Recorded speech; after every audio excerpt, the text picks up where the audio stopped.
அனைவருக்கும் அஸ்ஸலாமு அலைக்கும் வரஹ்மத்துல்லாஹி வபரகாத்து. அனைவருக்கும் வணக்கம், குட் ஈவினிங். இன்னைக்கு பிள்ளைகள் நாங்கள் பார்க்க போகிறது அழகுகள் என இலங்கையின் காலனித்துவ ஆட்சியும் அது ஏற்பட்ட சமூக பொருளாதார கலாச்சாரம் மட்டும்னு சொல்றாங்க. அப்ப இந்த விடயத்தை நாங்கள் இன்றைக்கு அழகுகளாக இந்த 7வது அழகை நாங்கள் பார்க்க போறோம். இப்ப இந்த அடிப்படையில இலங்கையில காலனித்துவ குடியேற்றவாதம் அது நிலை மாற்றம் சம்பந்தமான சில விடயங்கள் நாங்கள் முதலாவது தெரிஞ்சு கொள்ள வேண்டியிருக்கிறேன்.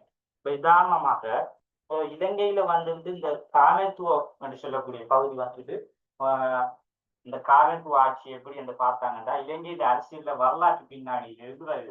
அப்ப உதாரணமா வந்துட்டு மன்னர் ஆட்சிக்கு ஆரம்பத்துல மன்னராட்சின்னு சொல்லக்கூடிய அந்த உட்பட்ட அந்த காலத்துல இருந்து அதுக்கு பிறகு அப்படி அப்படியே செயற்பட வாரது அந்த காலனித்துவ கீழ்ச்சி ஏற்பட்ட நான் சொல்றாங்க. உதாரணமாக நாங்க பார்க்கல வந்துட்டு இலங்கையில வந்துட்டு மன்னராட்சியும் இருக்குது. அந்த மன்னராட்சி வந்துட்டு ஆரம்ப காலங்கள்ல அதாவது கிட்டத்தட்ட நாங்க சொல்லலும் வந்து கிறிஸ்துக்கு முன்னிருந்து கொஞ்சம் கொஞ்சமாக வளர்ச்சி அடைந்து 1505 ஆண்டு, அதாவது கிறிஸ்துக்கு 1505 ஆண்டுகள் என்று சொல்ற அந்த காலப்பகுதி வரைக்கும் எங்களோட நாட்டுல மன்னராட்சி என்றது இருந்துச்சு. அதாவது இலங்கையில வரலாறு, அதாவது வரலாறு பாடம் எடுக்கும் மாணவர்கள் என்னக்குள்ள உங்களுக்கு நான் சொல்ல தேவையில்ல விளங்கும். அதாவது இலங்கையில வரலாற்று பின்னணியில பார்க்கணும் மன்னராட்சி என்ற விஷயம் தான் ஆரம்பத்தில் இருந்தது.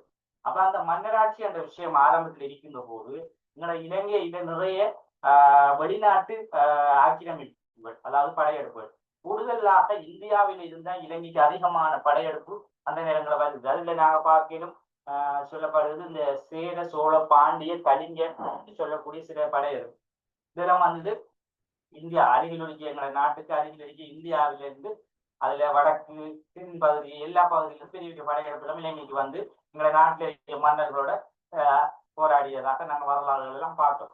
அப்ப இது முதலாவது ஆரம்பம். அந்த காலனித்துவம் சொல்லக்கூடிய விஷயம் உருவாவதற்கு முதல் அதை சொல்றது அந்த மன்னர் ஆட்சிக்கு உட்பட்ட அந்த ஒரு நாடாக இருந்தது. அதன் பிறகு என்ன செய்யுதுன்னா இந்த மன்னர் ஆட்சி படிப்படியா கொஞ்சம் வீழ்ச்சி அடைஞ்சு வாங்க காலம்.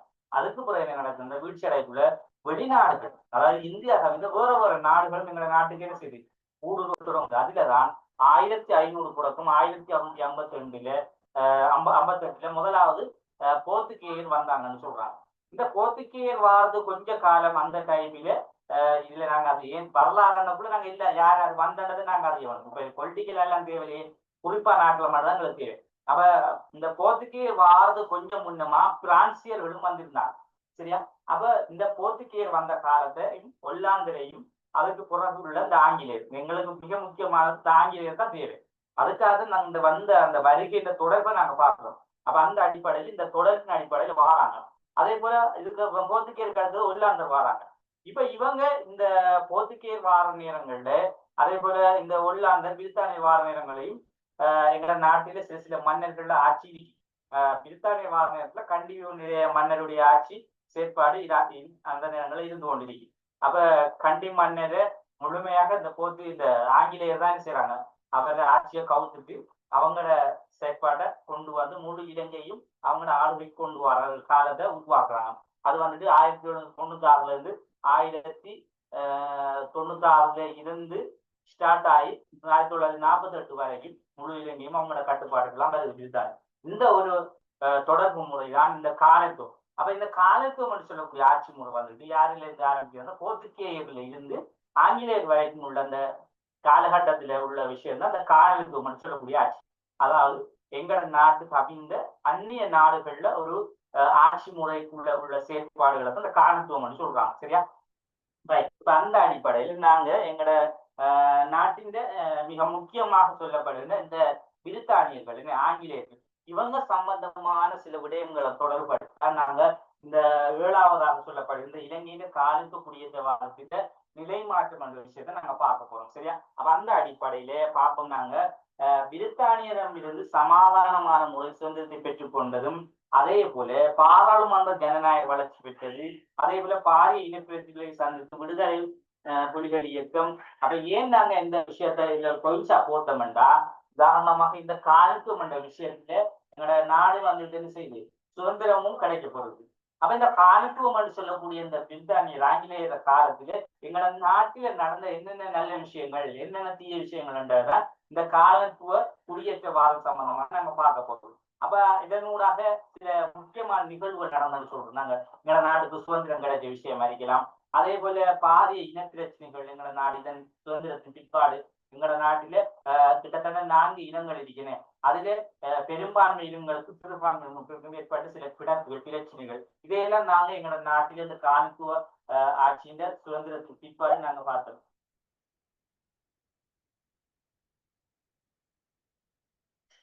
Right right. நான் நோட்ஸ் அனுப்பலனே. Right, okay.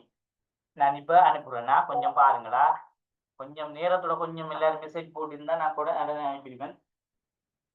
நம்ம ஹிஸ்டரி கிளாஸ்ல இருந்து மறந்துட்டேன். கொஞ்சம் அனுப்புறேன். அப்படியே நீங்க லைன்ல.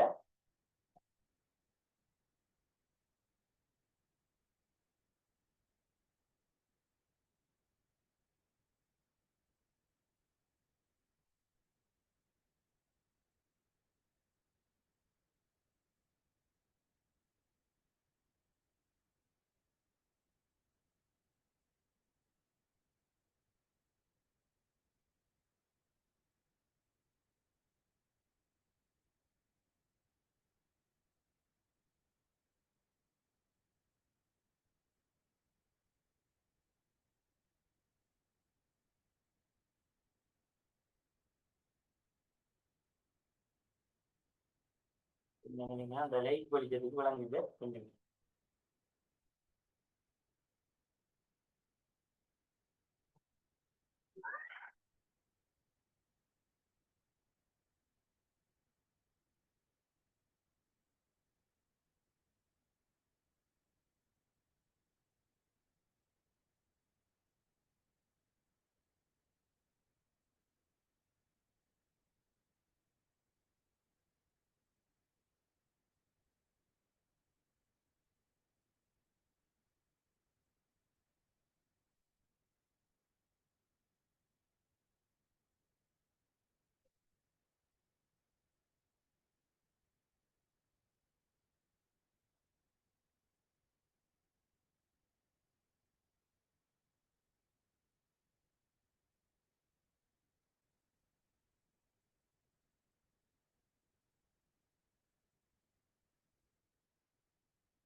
ரொம்ப டைம் பாருங்க சரியா.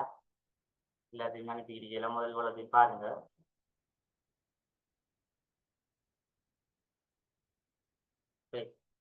அப்ப இதுலதான் எங்களோட நாட்டில வந்துட்டு நாங்க எங்களோட நாட்டுக்கு சுதந்திரம் கிடைச்சது. அதே போல இந்த பிரித்தானியர்களால அவங்களோட சுதந்திரத்துக்கு பிறகு எங்களோட நாட்டிலே ஏற்பட்ட சில பிரச்சனைகள். அதே போல 1948ஆம் ஆண்டு பின்னர் சுதந்திரத்துக்கான சில யாப்புகளும் வரையப்பட்டது. இப்ப எங்களை நாங்க என்ன சொல்ற இந்த 72 70 அதே போல 8 இப்ப நடைமுறையில் 78ஆம் ஆண்டு யாப்பெல்லாம் இவங்களோட காலத்துவத்தில் இருந்து, அதாவது இதுல ஆரம்பம் வந்துட்டு நாங்க கோல்புருக்குன்னு சொல்லுவோம் 733. இந்த யாப்புல இருந்து சில சில அரசியல் அமைப்பு சிறுத்தங்க மாற்றமடைந்து ஒரு நாங்க ஒரு சுதந்திரமான ஒரு யாப்பாக நாங்க எதிர்பார்த்தது வந்துட்டு இந்த 48 பிறகாக கொல்லப்படுகிற 72ஆம் ஆண்டு யாப்பு. அப்ப இந்த 72ஆம் ஆண்டு யாப்பும் வந்துட்டு ஒரு பூரணத்துவமாக வரையப்படலைமே. அது பிறகு வந்துட்டு 78ல தான் ஒரு பூரணத்துவமான யாப்பாக இப்ப நடைமுறையிலேயே இருந்து கொண்டிருக்கு. இந்த விஷயங்கள் எல்லாம் நாங்க பார்க்க வேண்டியிருக்கு. இதன் அடிப்படையில முதலாவது நாங்க இதுல சொல்றாங்க அப்படின்னா இலங்கையின் சமூக பின்னணியை நாங்க பார்க்க வேண்டியிருக்கு. அப்ப இலங்கையின் சமூக பின்னணியை பார்க்கக்குள்ள நாங்க இதுல எங்களோட நாட்டுல வந்துட்டு ஆரம்ப காலத்துல இருந்து வந்துட்டு எங்களோட நாட்டுல பல இனங்களை கொண்ட நாடுன்னு தான் சொல்றாங்க. அப்ப பல இனங்கள் இருந்தாங்க. அப்ப இதுல கூடுதலாக முக்கியத்துவப்படுத்தப்படும் பௌத்தம், இந்துக்கள், முஸ்லிம்கள், பழங்கியர்கள். அப்ப இதுல இந்த மக்கள் வந்துட்டு பல இன மத மொழி மக்கள் வாழ்கின்ற ஒரு நாடாக எங்க நாடு ஆரம்பத்தில இருந்து வந்ததாக சொல்லப்படும். அவங்க சொல்லுங்க, இது சுதர்சன் என்ன பேசணுமா?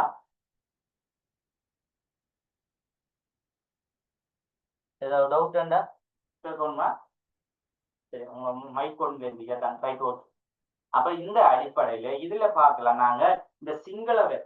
அப்ப இதுல முக்கியத்துவமாக படுத்தப்படுவது இந்த சிங்களவர்கள். அவங்க ஒரு பெரும்பான்மையான ஒரு மக்கள் தொகை தான் இந்த சிங்களவர்கள். இப்ப இந்த பெரும்பான்மையான மக்கள் தொகை கொண்ட சிங்களவர்கள்ல நாங்க சில விடயங்கள் அடிப்படையை கொண்டு முதல் சிங்களவர்களை அதே போல அடுத்தடுத்த உள்ளவர்களை நாங்க பார்த்துட்டு வருவோம். சரியா? இது என்னன்னா எங்களோட இலங்கையின் காலித்துவம் என்ற விஷயம் வந்துட்டு பொதுவா வந்துட்டு குடியேற்றம், அதாவது மக்கள்ல இருந்தா உருவாக்கப்படுது. அப்ப அந்த மக்கள்ல ஆரம்ப மக்கள் யாருன்றது நாங்க அறிஞ்சிருக்கோம். அப்ப அந்த மக்கள் அடுத்தது அவங்களோட மக்கள்ல எத்தனை பேர் இருந்துச்சாங்க நாட்டுல இருந்தெல்லாம் நாங்க அப்ப அடிப்படையை நாங்க முதல்ல அறிஞ்சுக்கிட்டா அது போல இந்த காலித்துவ மாற்றத்தால் ஏற்பட்ட அரசியல் வரலாற்று என்னென்ன பின்னணிகள் பொருளாதாரங்கள் சமுதாயன்றதை பார்க்கணும். சரியா? அப்ப இதுல சிங்களவர்களை பொறுத்தளவில பல்வேறு பிரதேசங்களிலையும் வாழ்றாங்க. உண்மையா உங்களுக்கு தெரியும். இதுல சொல்லப்படுற சிங்களவர் வந்துதான் மெஜாரிட்டி கூட. என்ன சிங்களவர், இரண்டாவது தமிழர், மூன்றாவது முஸ்லிம்கள், நான்காவது பரங்கியர், அஞ்சாவது ஏனியூர்னு சொல்லப்படுது. அதை நான் கட்டாயம் சேர்த்தாங்க ஏனியூர். இப்ப இந்த அடிப்படையில இதுல நாங்க பாக்குற பல்வேறு பிரதேசங்களை வாழ்வாங்கிறது நாங்க அறிஞ்சு கொண்டோம். அதே மாதிரிதான் அவங்க வந்துட்டு கூடுதலாக சிங்களவர்கள்ல வந்து வட இந்திய ஆகிய இனத்தை சேர்ந்தவர்கள் சொல்லப்படுது. இப்ப எங்களோட இலங்கை நாட்டுக்கு வந்து சொந்தமான ஒரு இனமும் மதம் கொண்டது ஆரம்பம் இருந்து வரைக்கும் இல்லை. பொதுவா வந்துட்டு பொது ஆரம்பத்திலிருந்து சொல்ல போனாலும் கூட எங்களோட இலங்கை வந்துட்டு வந்த ஒரு குடிகளை நான் சொல்றேன். அதாவது கூடுதலாக ஆரம்பம் இருந்து எங்களோட நாட்டுக்கு வெளியிடங்கள்ல வெளிநாடுகள், அதாவது கூடுதலா இந்தியாவில இருந்தா கூடுதலான குடிகள் எங்களோட நாட்டுக்கு வந்து. அப்ப இலங்கைக்கு சொந்தமான ஒரு சில பூர்வீக குடிகள் சொல்றாங்க. இந்த இயற்கை நாதர் தேவர் சொல்றாங்க. இவங்களும் வந்துட்டு அவங்களோட ஆரம்பத்தை பார்த்தாலும் அவங்களும் வேறு இடங்களுக்கு வந்தவங்களை தான் ஞாபகம். அப்ப இலங்கையில உள்ள இந்த ஆரம்ப வருகையில உள்ளவங்க தான் இந்த பௌத்தர்கள். அவங்க வந்து இந்த ஆரியர்கள் என்று சொல்லக்கூடிய இனத்திலிருந்து உருவாக்கப்பட்டவங்க. அப்ப அதுல ஆரியர்கள் வந்துட்டு வட இந்தியா அந்த ஆகிய இனத்துகள் அந்த இதில் சேர்ந்தவங்க தான் இருக்கு. அப்ப அதே மாதிரி சிங்கள மொழியை பேசக்கூடியவர். அப்ப அவங்களோட மொழி வந்து சிங்களம். இப்ப நீங்க ஒன்று விளங்கணும் பிள்ளையர், சிங்களவர்கள் பௌத்தர்கள்ல மொழி வந்துக்கிட்டு ஆரம்ப மொழி வந்துக்கிட்டு சிங்களம் இல்லை. இப்ப இந்த சிங்கள மொழி வந்துட்டு உலகத்துல எங்கேயாவது பேசுறது நீங்க கண்டுபிடிச்சிருக்கீங்களா? உலகத்துல எங்கேயாவது ஏதாவது நாட்டுல எங்களோட நாட்டுல பேசுறது சிங்கள மொழி எங்கேயாவது பேசப்படுதா? இல்லை. ஏன் சிங்களம் வந்த மொழி வந்து எங்களோட நாட்டு அது வந்து ஆரிய மொழின்னு சொல்றாங்க. ஆனா பொதுவா வந்துட்டு சிங்களவர்கள்ல ஆரம்ப மொழியாக பாலி மொழி தான் சிங்களவர்கள மொழியாக இருந்துச்சு. ஆனா பிறகு வந்துட்டு இந்த அவங்க வந்த அந்த ஆரிய சமூகத்துல அதாவது ஆரியர்கள் வந்துட்டு ஒரு சிங்கள பௌத்தம் இல்லை, அவங்கள வந்துட்டு ஒரு கலப்பு தான் இருக்கு. இப்ப அவங்கள இருந்து ஒரு குழு பிரிஞ்சு அந்த சிங்கள பௌத்த மதத்தை உருவாக்கின. அப்ப அதுலேயும் வந்துட்டு அவங்களோட ஆரியர்கள மொழி சிங்களமா இருந்தது. அந்த ஒரு குழு பிரிஞ்சுதான் அந்த சிங்கள மதத்தை சிங்கள மொழியை பேசுற அந்த இனம் தான் சிங்கள மதமாக வந்தது. அது ஒரு வரலாறுல நீங்க கிறிஸ்துவ வாழ்க்கைன்னா அந்த வரலாறு சரியா? அப்ப அந்த அடிப்படையில் நாங்க தெரிஞ்சு கொள்ள வேண்டிய இவர்களில் பெரும்பான்மையோர் பௌத்தவர்கள் கிறிஸ்தவர்களாகவும் வாழ்ந்தாங்க. அப்ப இலங்கையில நாங்க பார்த்துருக்கோம் என்ன, நாங்க கொழும்பு அந்த சைட்ல உள்ள ஆட்கள் எல்லாம் பார்த்தா சிங்களவர்கள் பிரிக்காம சிங்களவர்கள்ல கிறிஸ்தவர்களும் பிரிக்காம. இப்ப நாங்க அவங்க எல்லா ட்ரெஸ் அந்த பாவனைகள் சேர்ப்பாங்க உண்மையில சிங்களவங்க மாதிரி தான் இருப்பாங்க. ஆனா அவங்க சிங்கள கிறிஸ்தவர்கள் சொல்றாங்க. அப்ப அதே போல இவர்கள சாதி அமைப்பும் இருக்கு. அப்ப இவங்களுக்குள்ளேயும் சில சாதி அமைப்பு இருக்கு. அதையும் பத்தி நாங்க பார்க்கலாம். கோவிகம அந்த விவசாயிகளை பற்றி சொல்றது, அதே போல சராவ அண்டா விவசாயிகள், அதே போல கராவ அண்டா மீன்பிடி தொழிலாளர்களை, அதே போல ரொடியா அண்டா கூலி வேலை. இதெல்லாம் அந்த அவங்களோட தொழிலுக்கேற்ற சில சாதி முறைகள் சொல்றாங்க. அது சிங்கள பேர் கொண்டு சொல்லப்பட்டது. அதே போல இவங்களோட வர்க்கமும் இவர்களின் செல்வாக்கும். இப்போ இவங்களோட வர்க்கமும் வந்துக்கிட்டு வர்க்கம்னு சொல்லக்குள்ள நாங்க எப்படி பார்ப்போம்னா அந்த வர்க்கத்துல வந்துட்டு நாங்க உயர்ந்த வர்க்கம் தாழ்ந்த வர்க்கம் தான் நான் சொல்றேன் வர்க்கமானக்குள்ள. அப்ப அந்த வர்க்கம் இவர்கள்ல செல்வாக்கு செலுத்தி அது எல்லா இடத்தையும் அந்த வர்க்கம் வேறுபாடு இருக்கு. அதாவது கொஞ்சம் செல்வத்தில பணத்துல கொஞ்சம் உயர்ந்தவர் இருந்தா அதுக்கு கொஞ்சம் பெரிய லெவல்ல பார்ப்போம். என்ன சமுதாயத்தில் நடக்குற கொஞ்சம் அடிமாட்டத்தில பண வசதி இல்லைன்னா கீழ் வர்க்கம் மாதிரி பார்க்கிறோம். அது எல்லா சமூகத்திலையும் அந்த செல்வாக்கு இருக்கு. அதே போல இவர்கள் கரை நாட்டு மலை நாட்டு சிங்களவர்கள் வந்து இவர். இப்ப இதுல ஒரு முக்கியமான விஷயத்தை நீங்க பார்க்கணும். கரை நாட்டு சிங்களவர், மலை நாட்டு சிங்களவர். இது அதாவது நீங்க பொதுவா பொலிட்டிக்கல் சயின்ஸ்ல நீங்க அந்த காண்புவத்துல பார்க்கக்குள்ள சிங்களவர்களையும் 2 வகை இருக்கு. அதுலதான் இந்த சொல்லப்படும் கரை நாட்டு சிங்களவர்கள், மலை நாட்டு சிங்களவர்கள் சொல்றேன். அப்ப இந்த 2 வகை பிரிவை நாங்க பார்க்கிறோம். அதே போல பாருங்க, இதுல ஒரு அடுத்த விஷயம் தான் வந்துட்டு தமிழர்களை பத்தி. அப்ப இதுல நாங்க சிங்களவங்களை பத்தி பார்த்துட்டு தமிழர்களை பத்தி அவங்கள வம்சத்தையும் கொஞ்சம் பார்ப்போம். ஏன்னா அவங்கள கொஞ்சம் நாங்க பெஸ்ட்டுக்கு இந்த விஷயத்த கொஞ்சம் பார்த்தா தான் நாங்க இந்த காலத்துவ சம்பந்தமான இது வந்துட்டு இங்க இலங்கையில் உள்ள சமூக பின்னணி என்றதால நாங்க எல்லாத்தையும் பார்ப்போம். என்னென்ன சமூகம் இருந்ததை பார்த்து போட்டுதான் அது போலதான் இந்த காலத்துவத்துல கொண்டு வரப்பட்ட சமூக சீர்திருத்தம், அதாவது இந்த அரசியல் அமைப்பு மாறுகள், இந்த கோட் பொருட்கள் அரைக்கலாம் உருமாக்கலாம், மணிங் டிவைசர், மணிங்னு சொல்லக்கூடிய மணிங் டிவைசர், அதே போல டொனமுடன் சொல்லக்கூடிய எல்லாம் நீங்க அடுத்தடுதான் வரப்போகுது. அப்ப அதுக்கு முதல் உள்ள நடந்த சம்பவங்களை நாங்க இப்ப பார்க்க வேண்டி. அதே போல பாருங்க, தமிழர்கள் எடுத்துக்கொண்டா அவங்க ஒரு சிறுபான்மை மக்களாக வாழ்கின்றாங்க. உண்மையாவே இதுல சிங்களவர்கள் மெஜாரிட்டிக்கு அடுத்து வந்துட்டு தமிழர்கள், அது கூட முஸ்லீம், அவங்க எல்லாம் சிறுபான்மைனே. அப்ப அவங்க சிறுபான்மை மக்களாக வாழ்கிறத நாங்க பார்க்கலாம். அதே போல இலங்கையில் 2 விதமான தமிழர்கள் வாழ்கின்றோம். இப்ப இலங்கையிலையும் வந்துட்டு இப்ப சிங்களவர் வந்துட்டு மலைநாட்டு சிங்களவர், கரை நாட்டு சிங்களவர், அந்த மாதிரி தமிழர்களை 2 வகை சொல்றாங்க. அதுல வந்துட்டு நாங்க பொதுவா இலங்கைக்கு இருந்து சொந்தமான சில தமிழர்கள் இருக்காங்க. அதே போல இந்தியாவிலிருந்து தொழிலுக்காக வந்து தோட்ட தொழிலாளர் சொல்லுவோம் என்ன. அப்ப இந்திய தமிழர்கள் என்றும் 2 வகையை நாங்க பார்க்கிறோம். அதே போல இந்த இந்திய தமிழர்களை பொறுத்தளவுல அவங்கள பத்தி சொல்ல நாங்க இருக்கேன்னா, அதாவது மலைநாட்டு பகுதியில் அதிகம் வாழ்கின்றவர். அப்ப உண்மையாவே அவங்க வந்துட்டு கூடுதலான இந்த மலைநாட்டு பகுதியை அறிவித்துதான் வாழ்க்கை செயற்பாடுகள் இருக்கிறத நாங்க பார்க்கணும். அதே மாதிரி பாருங்க, இவர்கள் வந்துட்டு இந்தியாவில் பெருந்தோட்ட துறைகளில் கூலி வேலை செய்பவர்களாக அழைத்து வரப்பட்டவர். அப்ப இவங்க வந்துட்டு இந்த பெருந்தோட்ட தொழில் இதுல வந்துட்டு கூடுதலா கூலி வேலை செய்து வருவதற்கு அழைக்கப்பட்டவர்கள் தான். அப்ப அவங்க எங்களோட நாட்டுக்கு சொந்தமானவங்க இல்லை. அப்ப அவங்க தொழிலுக்காக கொண்டு வரப்பட்டவங்கள ஒரு பூர்வீகமான குடியாக என்ன செஞ்சாங்க, எங்களோட நாட்டில அவங்களுக்கு வந்து தங்குறதுக்கு வீடு எல்லாம் கொடுத்து ஒரு பூர்வீக குடியாக அமைத்துக் கொண்டாங்க. அதே மாதிரி நாங்க அந்த இலங்கை தமிழர்களை பற்றி நாங்க சொல்ல வேண்டிய விஷயம் என்னன்னா, இவங்க வந்துட்டு கூடுதலாக வடகிழக்கு பகுதியை வாழ்கின்றவர். இப்ப எங்கட ஈஸ்ட் வெஸ்ட் சொல்லக்கூடிய பகுதிகளை கூடுதலாக வந்துட்டு நீங்க பார்க்கலாம் வந்துட்டு தமிழர்கள், அடுத்து முஸ்லிம்கள், இவங்க கூடுதலாக அந்த கரையோர பகுதியை தான் அனுமதிச்சிருப்பாங்க. அதுலயும் அவங்கதான் கொஞ்சம் அந்த தொழில் பொருளாதார விஷயத்திலே கொஞ்சம் நல்ல கொஞ்சம் நாங்க என்ன செய்யறோம், மெஜாரிட்டி அதிகமான ஒரு பண வசதி கொண்டவங்களும் அந்த பகுதியில் உள்ளவங்க தயாரிக்காங்க. அப்ப இவங்கள வந்துட்டு ஒரு பூர்வீக குடின்னு சொல்றாங்க. இப்ப இலங்கை கண்ட தமிழர்கள் வந்து ஒரு பூர்வீகமாக இங்க எங்களோட நாட்டுக்கே சொந்தமானவர்களாக இருக்காங்க. அதே போல இவர்கள் தாய்மொழி வந்துட்டு தமிழாக சொல்லப்படுகிறது. நாங்க அறிய வேண்டியது.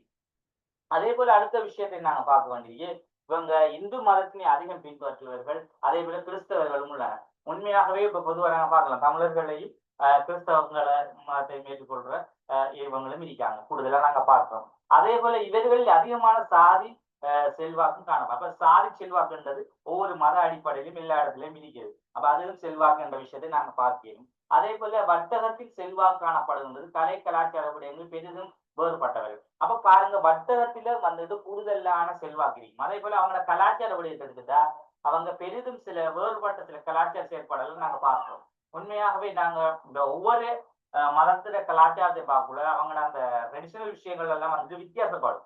இப்ப பௌத்தர்களை பார்க்கல கொஞ்சம் வித்தியாசம், தமிழர்கள் கொஞ்சம் வித்தியாசம், முஸ்லீம்களால வித்தியாசம், பரங்கியர்களும் அது கொஞ்சம் வித்தியாசம். அப்படி ஒவ்வொரு ஆட்கள் கலாச்சார விடயங்களும் வித்தியாசப்படும்.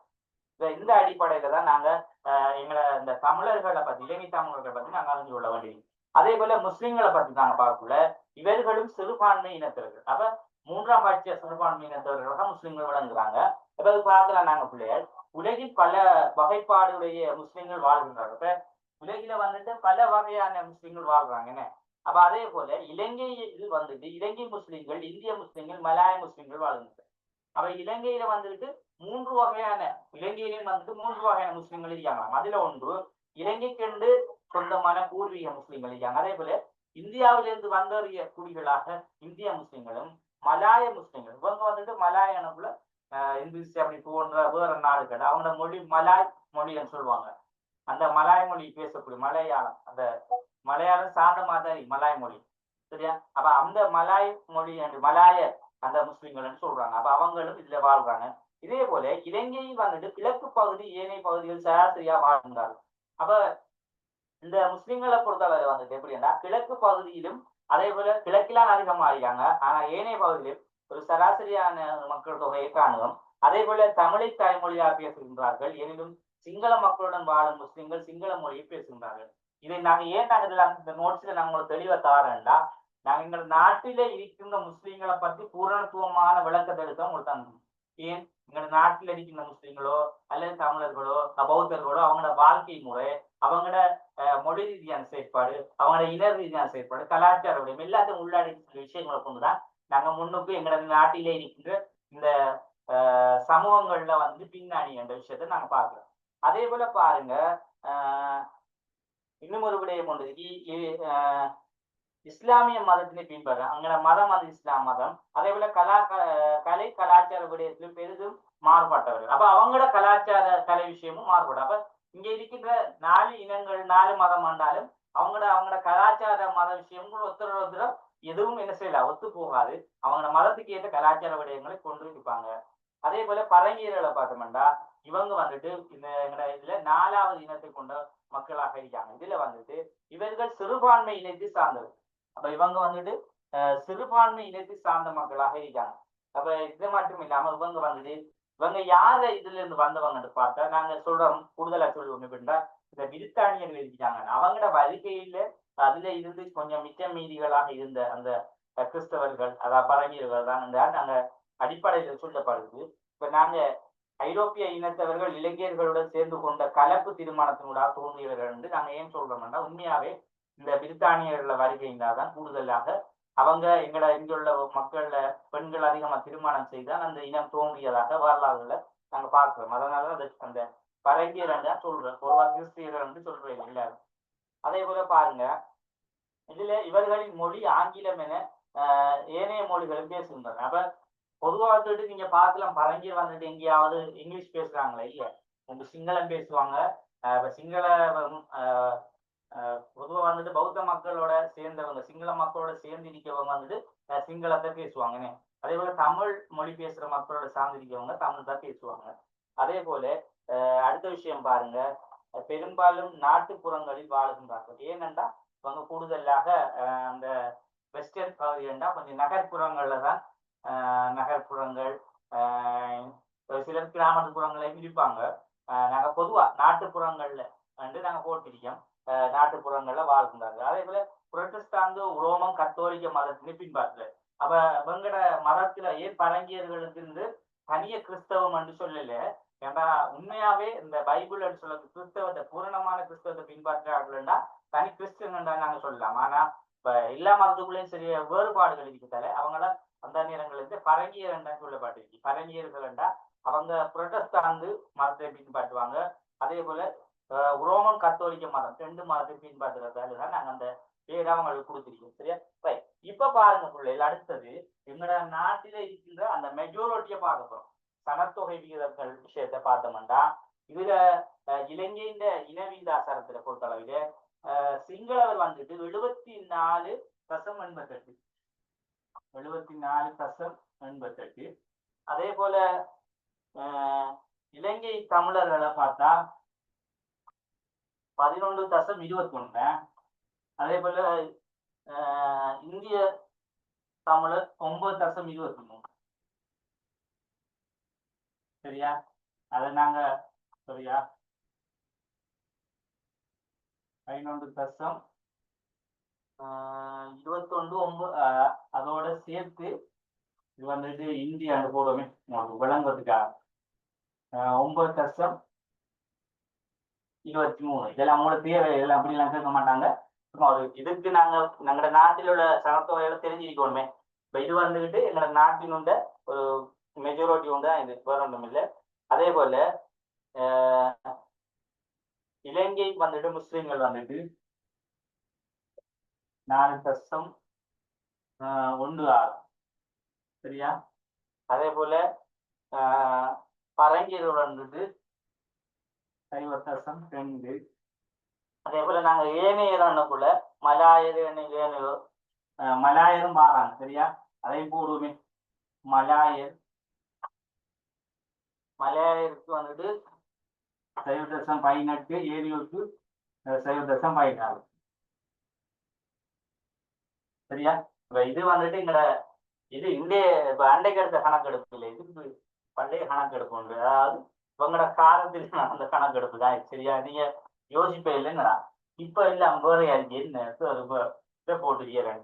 இது வந்து இந்திய கணக்கெடுப்புல கிட்டத்தட்ட இது ஆரம்ப கணக்கெடுப்பு. அதாவது இந்த சுதந்திரம் அடைந்த அந்த காலத்திலிருந்து அந்த விகிதாசாரத்தை கொண்டு வந்த அந்த டைமில் உள்ள விஷயம் தான். இப்ப வந்துட்டு முஸ்லிம்கள் வந்துட்டு தமிழர்கள் வந்துட்டு 18, முஸ்லிம்கள் வந்துட்டு 14, 13 அந்த இதுக்குள்ளே இருக்கு. மற்ற இவங்க 60 சொச்சம் என்னமே இருக்காங்க, 68, 9 அந்த இதுல. சரி, அப்ப எவ்வளவு டிஃப்ரெண்ட் மாறிச்சு. அப்ப இது நாங்க ஒரு ஆரம்ப காலத்துல உள்ள ஒரு கணக்கெடுப்பு இருந்தா இது. அதே போல பார்க்கல நாங்க இதுல இலங்கையில சமய விகிதாசாரம். அப்ப இந்த சமயம் சார்ந்த விகிதாசாரத்துல வந்துட்டு நாங்க பார்க்கல வந்து பௌத்த மதத்துல வந்துட்டு 70.19, இந்து மதம் 12.61, ரோமன் கத்தோலிக்கம் 7.45, முஸ்லிம்கள் வந்துட்டு 9.71, ஏனையவர் 0.05. அதே போல மொழி பேசுறார்கள். மொழி ரீதியான விஷயத்தை பார்க்கக்குள்ள நாங்க சிங்களம் வந்துட்டு 74%, அதே போல தமிழ் வந்துட்டு 18%, ஏனையவை 10%. இது ஒரு சின்ன ஒரு கணக்கெடுப்பு உண்டு. சரியா? இது வந்துட்டு உங்களுக்கு இந்த கணக்குல நீங்க போட்டுக்கிட்டு குழப்பிக்க தேவையில்லை. உங்களுக்கு கேட்டு வந்தா நீங்க கேட்டுன்னா அப்படி வராது. பொதுவா கேள்வி ஒண்ணு உங்களுக்கு போடக்குள்ள எப்படி என்ன தலைப்பு வைக்க, அதாவது இலங்கையில காலனித்துவத்தின்ல, அதாவது இதுல இலங்கையின் சமூக மக்களுடைய பின்னணி ரெண்டு கேட்டு வரக்குள்ள நாங்க எங்களோட நாட்டில் உள்ள, அதாவது எங்களோட நாடு வந்துட்டு பேசிக்கிறதே சொல்லலாம். எப்படி, அதாவது ஆரம்ப காலத்தில இருந்து கிட்டத்தட்ட, அதாவது மன்னர் ஆட்சி முடிவில் பிரகாரம் இருந்து எங்களோட நாடு காலத்துவத்துக்குள்ள கொண்டு வரப்பட்டது. அதிலே ஆரம்பத்துல பரங்கியர்கள், அது பிறகு ஒல்லாந்தர்கள், பிறகு ஆங்கிலேயர், இந்த 3 ஐரோப்பியர்கள் காலத்திலிருந்து எங்களோட நாடு காலத்துவமாக இருந்தது. அதிலே இறுதியாக வந்த அந்த பரங்கியர்கள் தான், ஆங்கிலேயர் தான் இதை என்ன செய்யலாம், முழுமையான ஒரு காலத்துவமான நாடாக எங்களோட நாட்டை மாற்றி சில சமூக ரீதியான சில செயற்பாடுகளை கொண்டாடினாங்க. அப்ப அந்த நேரங்கள்ல தான் எங்களோட நாட்டினுடைய மக்களாக சிங்களவர்கள், தமிழர்கள், முஸ்லிம்கள், பழங்கியர்கள் என்று நாங்க அடுத்து அதை சொல்லி சிங்களவர்கள் என்றா என்னென்ன பிரிவு, என்னென்ன விஷயம் பண்றது நாங்க சொல்லலாம். அப்படி கேள்வி ஒன்று போட்டேன். சரி, அந்த மாதிரி கேள்வி அப்படி போடுகையில பெரும்பாலும் இதுல சமூக பொருளாதார விடயத்தை சம்பந்தமா தான் கேள்விகள் வந்துருக்கு. சரி, அதிகமா நீங்க பயப்பட தேவை இல்லாட்டி உங்களோட அந்த யாப்பு ரீதியான விஷயங்கள் மட்டும்தான் வரும். சரியா? அதே குணமுறை பார்த்தா அதிகமா வரும். சரியா? அப்ப அடுத்த விஷயம் நாங்க இதுல இனி பார்க்க போறதுதான் இலங்கையின் பொருளாதார பின்னணி. நம்ம என்ன பார்க்க போறோம்? இலங்கையின் பொருளாதார பின்னணி.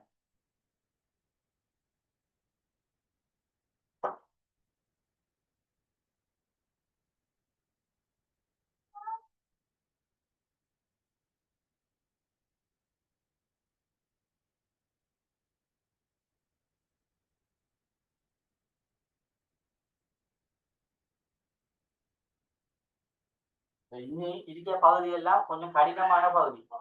நீங்க ஒரு நாள் கிளாஸுக்கு வராட்டியும் அந்த விஷயத்த மரம் திரும்ப மூட்டு எடுக்கலாது. சரியா? ஏன்னா வாரவங்களுக்கு தான் ரெக்கார்டிங் தருவேன். அதை நான் சொல்லியிருக்கேன். கொஞ்சம் நீ வார யாப்புக்குரிய பகுதி கொஞ்சம் கடினமான, அதாவது உங்களோட ஃபைனல் பாஸ் பேப்பர்ல நீங்க பார்த்துருப்பேன். கூடுதலான கேள்வி இந்த காலத்துவம் சொல்லக்கூடிய பகுதியில இருந்தா உருவாக்கப்படுது. அதிகமான பெரிய பெரிய இதெல்லாம் பாரு. இப்ப இதுக்கு புறவா அழகெல்லாம் கொஞ்சம் கொஞ்சம் ரஃப்பானது. அதாவது நாங்க கொஞ்சம் கிளாஸுக்கு வந்து அவடத்தை இருந்துதான் விளங்கி கொள்ளேன். இப்ப ரெக்கார்டிங்க நீங்க தார என்னதுன்னா இதுல ஏதாவது மிஸ் ஆகுறத பாக்குறதுக்கு. இப்ப நாங்க ரெக்கார்டிங்க பார்த்து தான் நாங்க என்ன சொல்றது, அது சாத்தியம் இல்லை. ஏன்னா இது வந்துட்டு அவடத்தை டவுட் கேட்டு படிக்கிறது தான் இனி ஆகும். எங்க இதுல நிறைய கணக்கு விஷயம் எல்லாம் இருக்கு, உங்களுக்கு தெரிஞ்சிருக்கு. அப்ப இதுல இப்ப நாங்க பார்க்க போறது இதுல இலங்கையில இந்த பொருளாதார பின்னணியை நாங்க பார்க்க போறோம். இப்ப இந்த பொருளாதார பின்னணியில வந்துட்டு இப்ப பொதுவா சொல்லுங்க பார்ப்போம். இலங்கையின் பொருளாதார பின்னணியை பத்தி நீங்க உங்களோட பெரும்பாலானவர்கள்ட்ட இது சம்பந்தமான நோட்ஸ்கள் 1-2 பேர்கிட்ட இருந்தாலும் இருக்குமே. இப்ப நீங்க விளங்கின இந்த இலங்கையின் பொருளாதார பின்னணியை பத்தி யாராவது 1-2 விடயங்கள் சொன்னாலும் போதும். இப்ப நீங்க 5 பேருக்கு சும்மா சொல்லுங்க பார்ப்போம். இலங்கையின் பொருளாதார பின்னணி ஆரம்ப காலத்துல எப்படி இருந்துச்சு? எங்களோட நாடு சுதந்திரம் அடை வந்த காலத்துக்கு முன்னமா எப்படியான பின்னணிகள் இருந்துச்சு?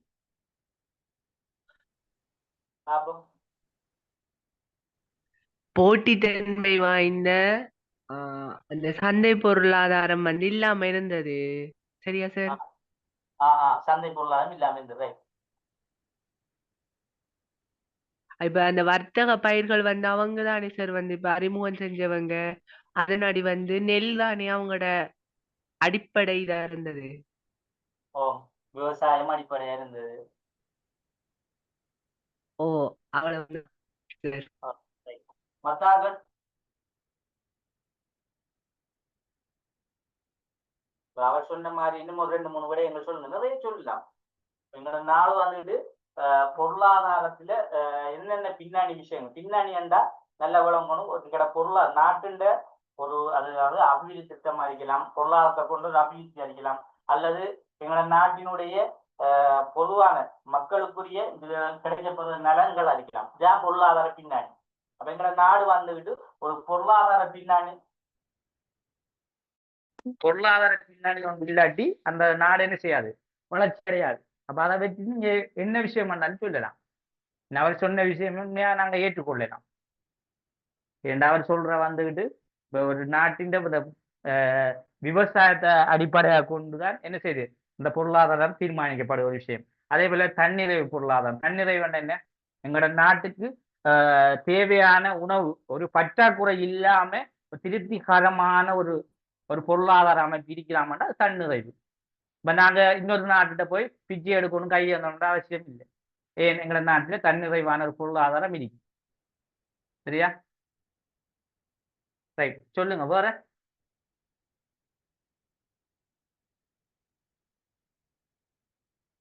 வேற என்ன சொல்லலாம்? நிஷா சொல்லுங்க அப்போ.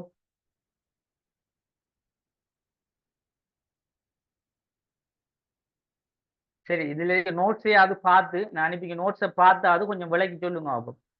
ரைட், சொல்லுங்க.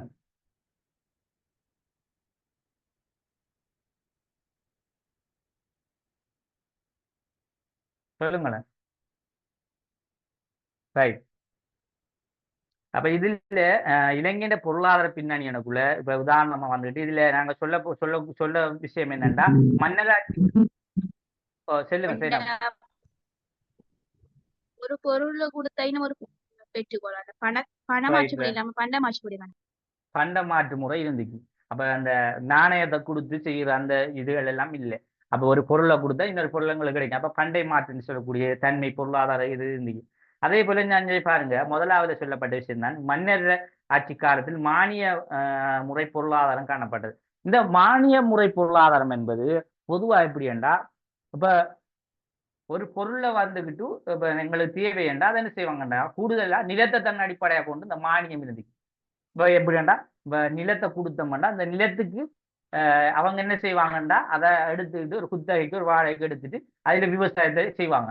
விவசாயத்தை செஞ்சுட்டு அதுல வார அந்த நிலத்துக்குரிய அந்த மானியத்தை கொடுக்கணுமே, வருமானத்தை என்ன செய்வாங்கன்னா கொஞ்சம் கொஞ்சமா ஒரு மானிய அடிப்படையில் கொடுப்பாங்க. இதை சொல்ற எப்படின்னா மன்னராட்சி காலத்துல மானிய முறை பொருளாதாரம். அப்ப இந்த மானிய முறை என்ற விஷயம் வந்துட்டு தொடர்ந்து வச்சுக்கிறீங்களா? ஏன், சில வேலைகள் என்ன நடக்கும், இந்த மானிய முறை தொழில நஷ்டம் வந்துட்டா நம்ம அதை கொடுக்கலாட்டி என்ன நடக்கும், நாங்க அவனுக்கு அடிமையா தான் இருக்கணும். என்ன கூடுதலா நீங்க பார்த்துப்போம் இந்த மானிய முறை சமூகம் வீழ்ச்சி என்று நான் கேள்விப்படும். ஏனென்றா இந்த மானிய முறை என்பது அரசெல்லாம் தொடர்ந்து இருக்கல. ஏனென்றா அந்த மானிய முறை அரசு தொடர்ந்து இருந்துக்கேண்டா அது என்ன நடக்கும், சில வேளை தொழில ஒரு பின்னடை வந்துட்டா அடுத்த ஆட்டம் நாங்க அவருக்கு அடிமையா தான் இருக்கணும். அதால தான் அந்த மானிய முறை என்ற ஒரு பொருளாதார முறை ஆரம்பமாகிறது. அதே போல இந்த எங்கட நாட்டின் அந்த பொருளாதாரத்துல இன்னும் ஒரு பகுதி ஒன்று இருந்துச்சு. இந்த சொல்ற எப்படின்னா அந்த டெக்ஸ் என்ன வரி, இந்த வரி என்ற விஷயமும் இந்த பொருளாதாரத்துல ஒரு முக்கியமாக இருந்தது. இப்ப வரி வந்துட்டு அதிகமாக இருந்தா நாங்க பொருளாதாரத்துல ஒரு முன்னேற்றத்தை காணட்டாது, நல்லா விளங்கிக்கணும். அப்ப வரி என்ன செய்யணும், மக்களுக்குரிய வரி சுமையை குறைச்சாதான் மக்களும் என்ன செய்வாங்க, கொஞ்சம் ஊக்குவிப்பா அந்த பொருளாதாரத்துல செயற்பாடுகளை என்ன செய்வாங்க, விட்டுவாங்க. அப்ப அது ஒரு பொருளாதாரத்தை ஒரு பின்னடைவை கொண்டு போற தாக்கம் உண்டு இருக்கு வரி. வரி என்ற விஷயம் வந்துட்டு இவங்களோட காலத்துல எல்லாம் இருந்தான். இவங்களோட காலத்துக்கு முன்ன மன்னர் காலத்துல இருந்தது அந்த வரி என்றது.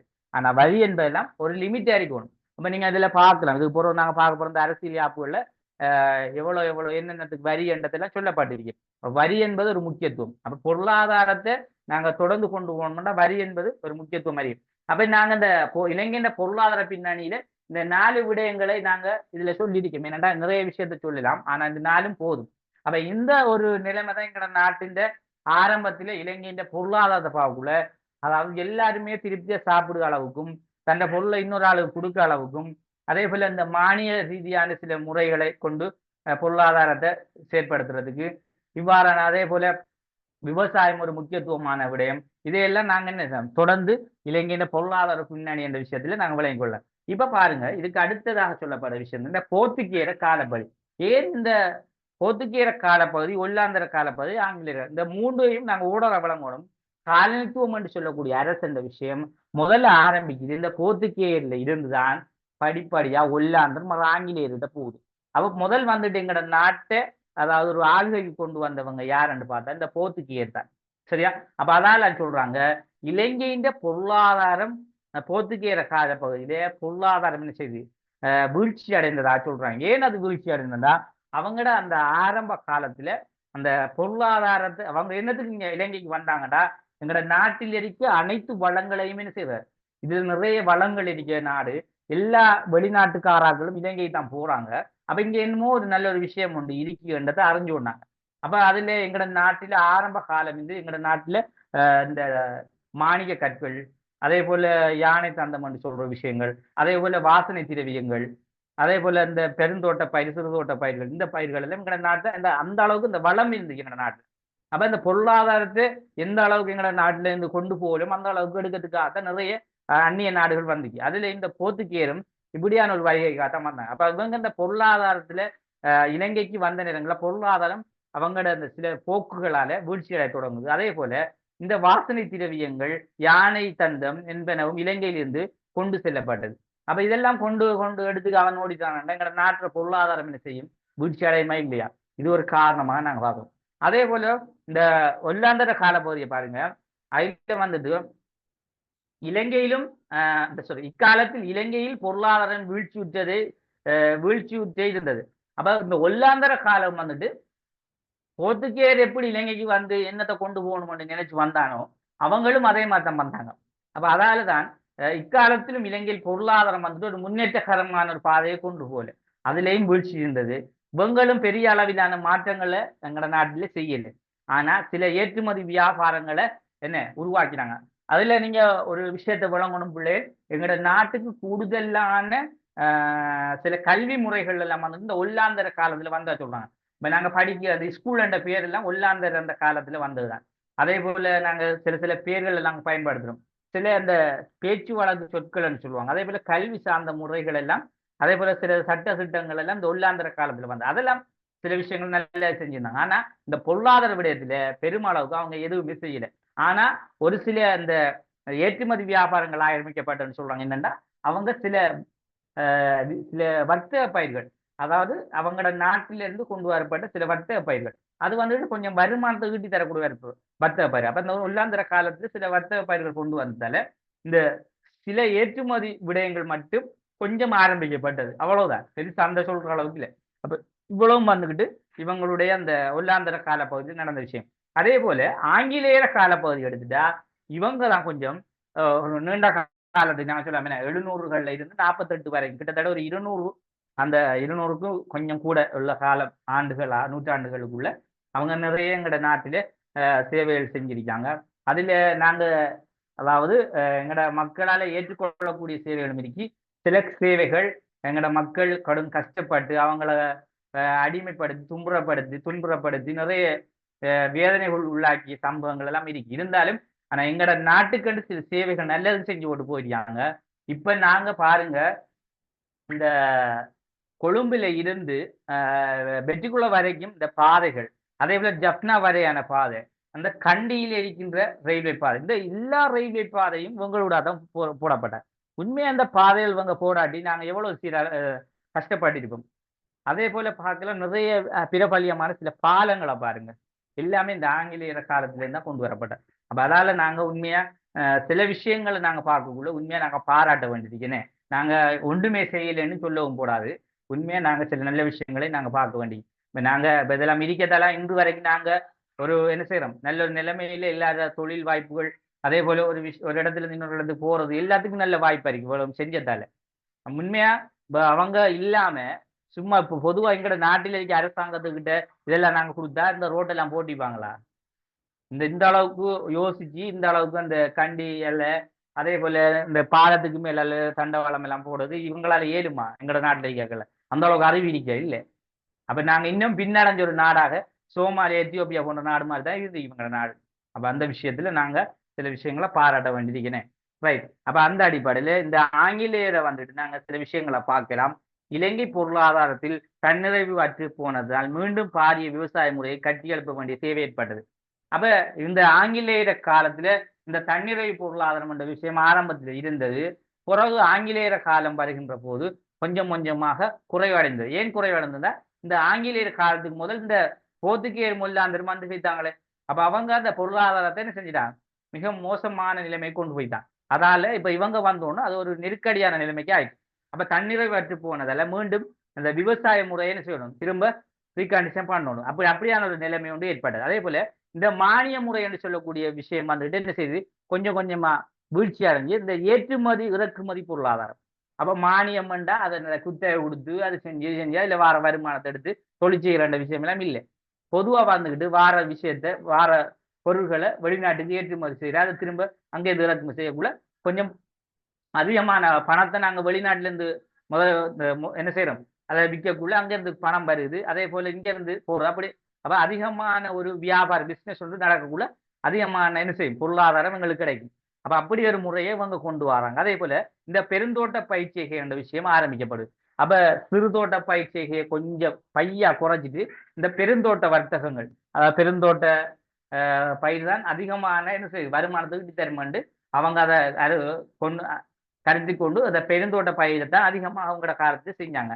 அதே போல மரபு ரீதியான அந்த விவசாய முறையை அதை தொடர்ந்து பேணப்பட்டது. இப்ப விவசாயம் வந்து வந்துட்டு எங்களோட மக்களுக்கு ஒரு உணவு தேவைக்காக தேவைன்னு, ஆனா இந்த பெருந்தோட்ட பயிர் எல்லாம் எங்களுக்கு தேவையில்லை. இப்ப நாங்க தேயிலை உற்பத்தி செஞ்சு நாங்க என்ன குடிக்கிறதுக்கா இல்லை, அதை கொஞ்சம் ஏற்றுமதிக்காக கூடுதலாக பயன்படுத்தி கொண்டாங்க. அதே போல வந்துகிட்டு பார்க்கல நாங்க இந்த அதுல 1948ஆம் ஆண்டுல வந்துகிட்டு 95% ஏற்றுமதி வருமானம் பெருந்தோட்ட பயிற்சிகள் கிடைக்கப்பெற்றது. எங்களோட ஏன்னா கணக்கெடுப்பு வந்துட்டு இலங்கை பொருளாதாரத்துல இப்ப கூட அந்த வளர்ச்சி வராது. ஏனென்றா அந்த பெருந்தோட்ட பயிர் செய்கை உருவாக்கப்பட்ட காலத்தில இருந்து நல்லொரு வீழ்ச்சி அடைந்த அந்த காலம் தானே இந்த 1948 95% ஏற்றுமதியில அதிகமான என்ன செஞ்சாங்க வருமானத்தை தான். இப்ப ஏன் அதுக்கு போற அந்த வருமானம் வரலையேண்டா படிப்படியாக ஒவ்வொரு நாடுகளையும் என்ன செய்யுது திரும்ப இந்த வர்த்தக பயிர்கள் எல்லாம் உருவாக்கப்பட போகுது. உருவாக்கப்படக்குள்ள இப்ப எல்லா நாட்டிலையும் போட்டி வரும். என்ன போட்டி வரக்குள்ள இப்ப எங்கட நாட்டுல இப்ப தேயிலையில 95% பண்ணக்குள்ள இன்னும் 2 வருஷத்துல வேற நாட்டுல உருவாக்கக்குள்ள அந்த இதை டெஸ்ட் படக்குள்ள இங்க 95% இருந்தது அவன்டே வாங்க பார்க்கக்குள்ள அப்ப எங்கட ஒரு 70% மாறும். என்ன அப்படியே அந்த வருமானங்கள் குறைஞ்சிட்டு போகும். அப்ப போட்டி இப்பவும் கூட பாருங்க பாப்போம், ஒரு ஆள் கடை வச்சா இன்னும் 2 பேர் போட்டியா கடை வைப்பாங்க. ஒரு ஆள் ஒன்றத்தோட இன்னும் 2 பேர் தொடங்க. அப்படி அந்த நிலைமைகள் இருக்கா இல்லையா? அதை நாங்க விளங்கிட்டோம். சரி. அதே போல பாருங்க, இலங்கையின் அந்த பொருளாதாரம் முற்றிலும் இறக்குமதி பொருளாதாரமாக மாறியது. அப்ப இலங்கையின் அந்த பொருளாதாரத்தை பொறுத்தளவில கொஞ்சம் எப்படி என்ன செய்யுது, அந்த ஏற்றுமதி பொருளாதாரமாக இருந்தது. ஒரு குறிப்பிட்ட அந்த வர்த்தகம் அந்த நல்ல ஒரு ஏற்றுமதி வந்து வருமானம் வந்துட்டு பெருந்தோட்ட பயிற்சியில கிடைத்தது பிறகு கொஞ்சம் காலம் போனோம் திரும்ப என்ன செய்யறா இலங்கையின் பொருளாதாரம் முற்றிலும் இறக்குமதி பொருளாதாரமாக மாறியது. ஏன் கூடுதலான சில விஷயங்கள் எங்கட நாட்டிலே இல்லாம போயிடுச்சு. இப்ப நாங்க வர்த்தகத்தையும் அந்த அதாவது ஏற்றுமதிக்கான சில பயிர்களையும் ஏனைய சில உணவுக்கான விஷயத்தை தான் பார்க்கணும். ஆனா மனிதன் என்ன செய்யறான், சமூக மக்கள் கூட கூட இன்னும் மனிதனுக்கு தேவைகள் என்ற விஷயம் அதிகரிக்குதுன்னு. அப்ப தேவைகள் என்ற விஷயம் அதிகரிக்க என்ன செய்யணும், அப்ப அவனுக்கு இறக்குமதியும் அதிகரிமான தேவையாக இருக்கும். அதனாலதான் கூடுதலாக மனிதனுடைய அதிகரிப்புங்கிறதும் அதே போல பொருளாதாரம் முற்றிலும் இறக்குமதி பொருளாதாரமாக படிப்படியாக மாறுகிறது. அப்ப இந்த விஷயத்தை நாங்க என்ன செய்யலாம், இது வந்து விளங்கிக் கொள்ளலாம். இப்ப பாருங்க இலங்கையின் இதுக்கு புறம் உள்ள விஷயத்தை பாருங்க, இலங்கையின் சுதந்திரத்துக்கு பின்னரான பொருளாதார மாற்றம். அப்ப இலங்கையின் சுதந்திரத்துக்கு பின்னராக எப்படி பொருளாதார மாற்றம் என்ற விஷயம் நடக்குதுன்றது. இப்ப இவ்வளவு வந்துட்டு நாங்க பார்த்தது போர்த்துகேயர் காலப்பகுதியில நடந்தது, பொருளாதாரத்துல ஒல்லாந்தர் காலப்பகுதி ஆங்கிலேயர் காலப்பகுதியில இது நடந்தது. இப்ப நாங்க பார்க்க போற விஷயம் 1948. சரியா, இலங்கையின் பொருளாதாரம் 1948க்கு பிறகு என்ன நடந்ததுன்றதை கேட்கலாம்.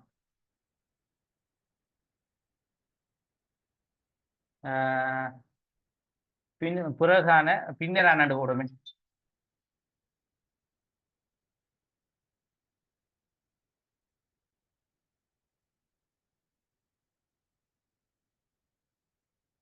பின்னரான விடயம்.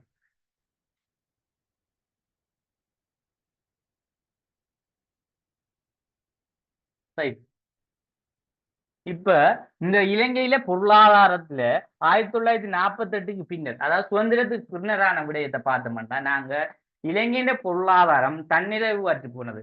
அப்ப ஏன் அந்த பொருளாதார தன்னிறைவு அடையுதுண்டா, தன்னிறைவு அற்று போற காரணம் என்னண்டா, இப்ப பாருங்க, நாங்க இலங்கையில அதாவது 1948க்கு முதலுள்ள 1900 இல்ல, இந்த முன்னுக்குள்ள ஆண்டுக்கு போங்க. இது வந்துட்டு 19ஆம் நூற்றாண்டுங்க. 18ஆம் நூற்றாண்டுக்குள்ள 1700 தொடக்கம்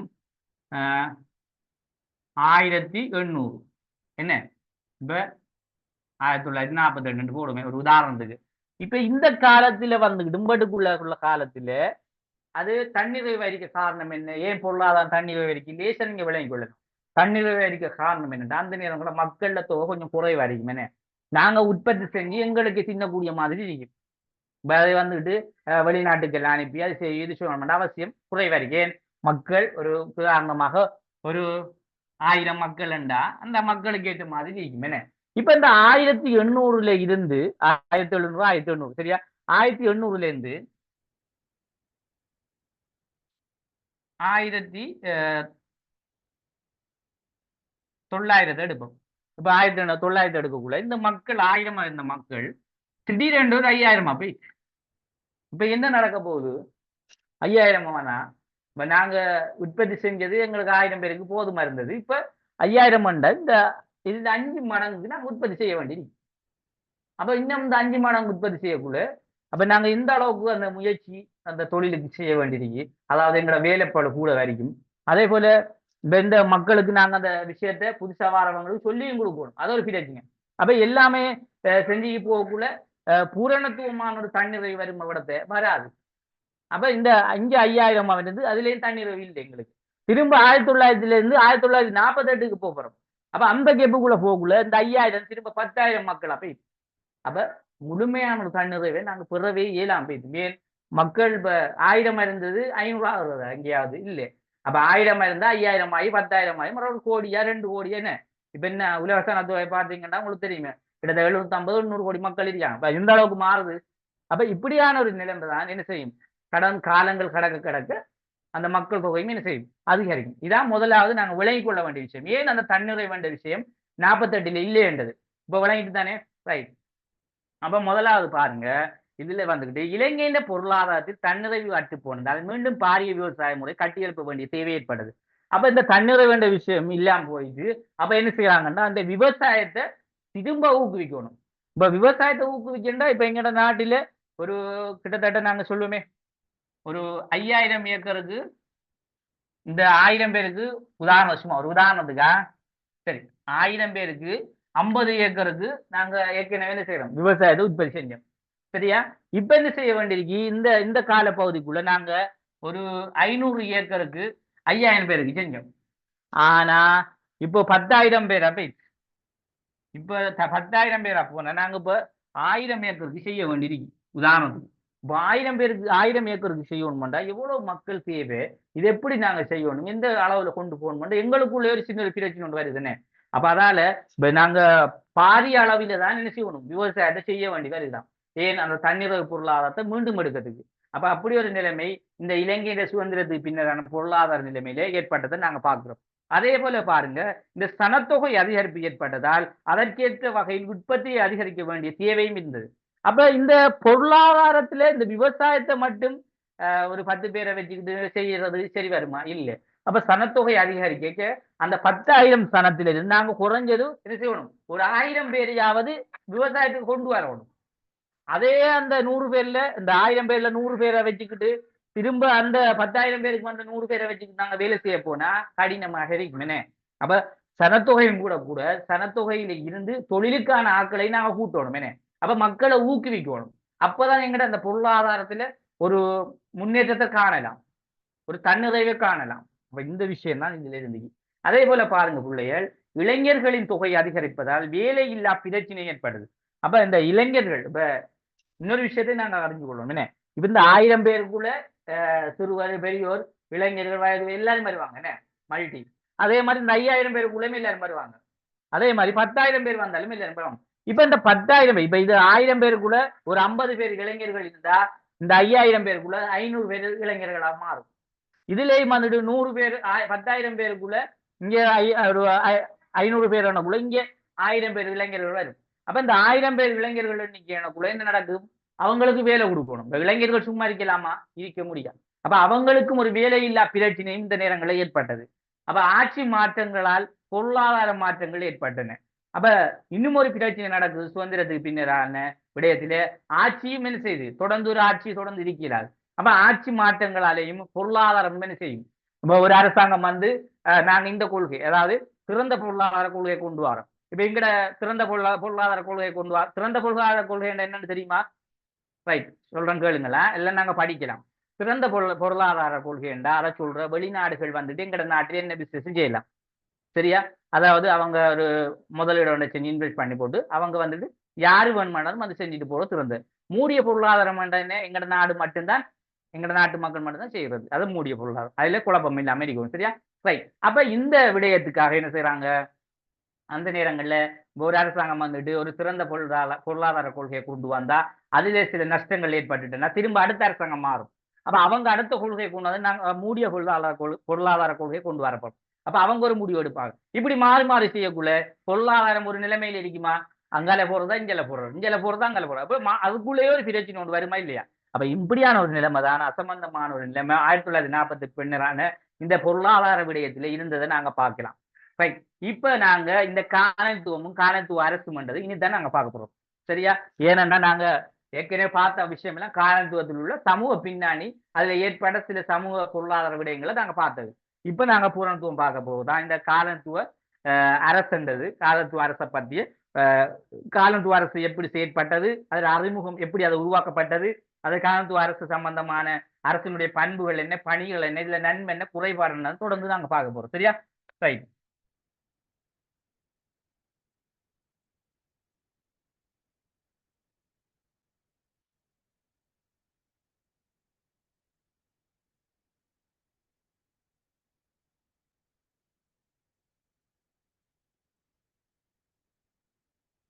சரி, நாங்க காலனித்துவ அரசு பற்றி ஒரு அறிமுகம் ஒன்று கொடுப்போமே, ஒரு இன்ட்ரடக்ஷன், ஒரு அறிமுகம் ஒன்று கொடுக்கண்டா நாங்க முதலாவது காலனித்துவ அரசண்டா என்னென்று விளங்கினா தான் அறிமுகம் கொடுக்கலாம் என்ன. இப்ப பாப்போம் பிள்ளைகள், நீங்க அந்த காலனித்துவ அரசண்டா என்னென்று விளங்குறது. நாங்க ஏற்கனவே அரசு 3வது யூனிட்ல காலனித்துவ அரசு பற்றி சும்மா நாங்க மேலோட்டமா பார்த்துருக்கேன். சும்மா சொல்லுங்க பாப்போம், காலனித்துவ அரசண்டா எப்படி இருக்கும், என்ன செயற்பாடு, என்ன மாதிரி பாப்போம். நீங்களும் சொல்லணும் பிள்ளைகள். இவங்க 2 பேரும் கிளாஸுக்கு வரல, என்ன விஷயம் சொல்லுங்க. காலனித்துவ அரசுன்னா என்ன? இப்ப பழம்பொருள் பழங்குடிய நாடுகளை தமது கட்டுப்பாட்டின் கீழ் கொண்டு வரேன் அப்படின்னு சொல்லலாம். இப்ப அடுத்த எப்படி சொல்லலாம் சொன்னா, இப்ப தமது நாடுகள் தமது நலன்களை அடைந்து கொள்ற நோக்குல பழங்குன்றிய நாடுகளை தனது கட்டுப்பாட்டுகள் கொண்டு வரேன். ரைட், அப்படின்னு சொல்லலாம். ரைட், வேற நல்ல ஒரு கருத்து ஒன்று சொல்லுது. எதை சொல்ற அப்படின்னா, ஒரு பலமான நாடு பழங்குன்றிய நாடுகளை தன் காலத்துவத்தை வச்சுக்கிட்டு தன் ஆட்சியை செஞ்சு நாங்க ஒரு பெரிய ஆளுன்றதை காட்டிக்கலாம் அப்படின்னு செய்யலாம் என்றதை சொல்றேன். இப்ப மற்றவங்களோட கருத்துப்படி சொல்லுங்க அப்போ. நீங்க மத்தாக்களும் ஒவ்வொரு ஆக்களும் ஒரு கருத்து சொல்லணும் பிள்ளையா, சொன்னாதான் உங்களுக்குள்ளேயும் இருக்க விஷயங்கள் படிச்சிருக்கலன்றது விளங்கும்.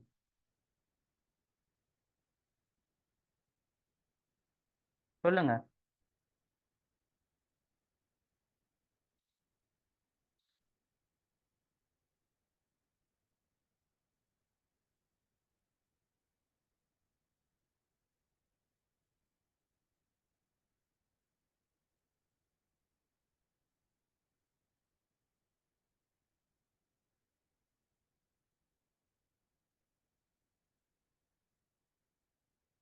பாப்போம். நிஷா, அப்ரோஸ், நீங்க எல்லாம் சொல்றீங்க இல்லையா, எல்லாரும் பேசணுமே, சொல்லுங்களேன். வேற வேற என்ன சொல்லலாம்?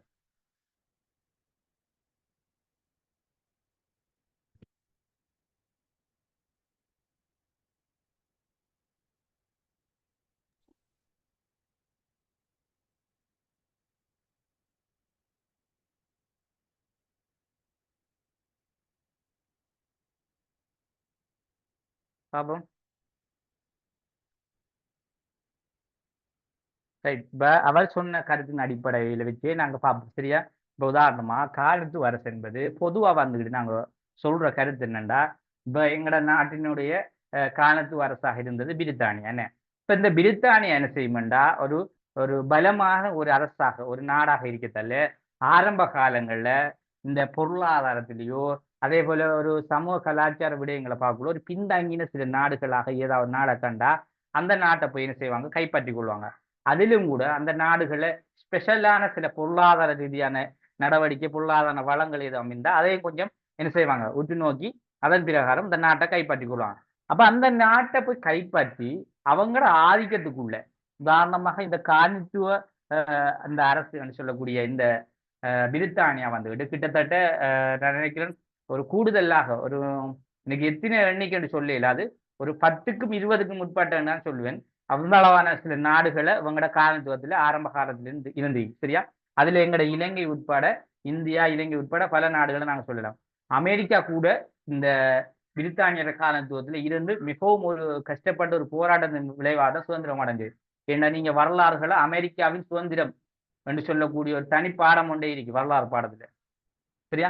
அப்ப இதால நாங்க விளங்கிக் கொள்ள வேண்டிய விஷயம் என்னன்னா, இலங்கையின் காலனித்துவ அரசு பற்றி நாங்க ஒரு அறிமுகம் செய்யக்குள்ள, அதாவது காலனித்துவவாதம் காலனித்துவ அரசு எல்லாமே ஒரே விஷயம் தான்.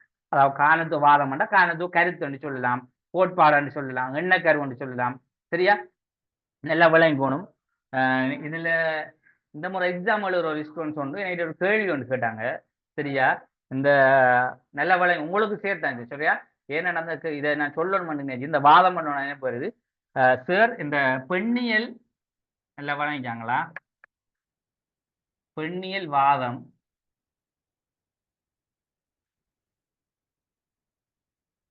பெண்ணியல் அணுகுமுறை. சார் இந்த முறை எழுதுற ஒரு பிள்ளைங்க சார் இந்த முறை இந்த எக்ஸாம் எழுதுறேன். பெண்ணியல் வாதம் பெண்ணியல் அணுகுமுறை ரெண்டும் ஒரே விஷயமா? ஒரே ஒரே ரெண்டு வாதம் பண்ணாலும் உண்டா அணுகுமுறை உண்டாலும் உண்டான்னு இந்த பிள்ளை கேட்டி இதை சொல்லுங்க பாப்போம். நீங்க இது ரெண்டும் ஒரே விஷயமா பாப்போம் பாப்போம். நிஷா அந்த சைனப் நிஷா அப்புறம் சொல்லுங்க, நீங்களும் சொல்லணும். பெண்ணியல் வாதம் பெண்ணியல் அணுகுமுறை ரெண்டும் உண்டா?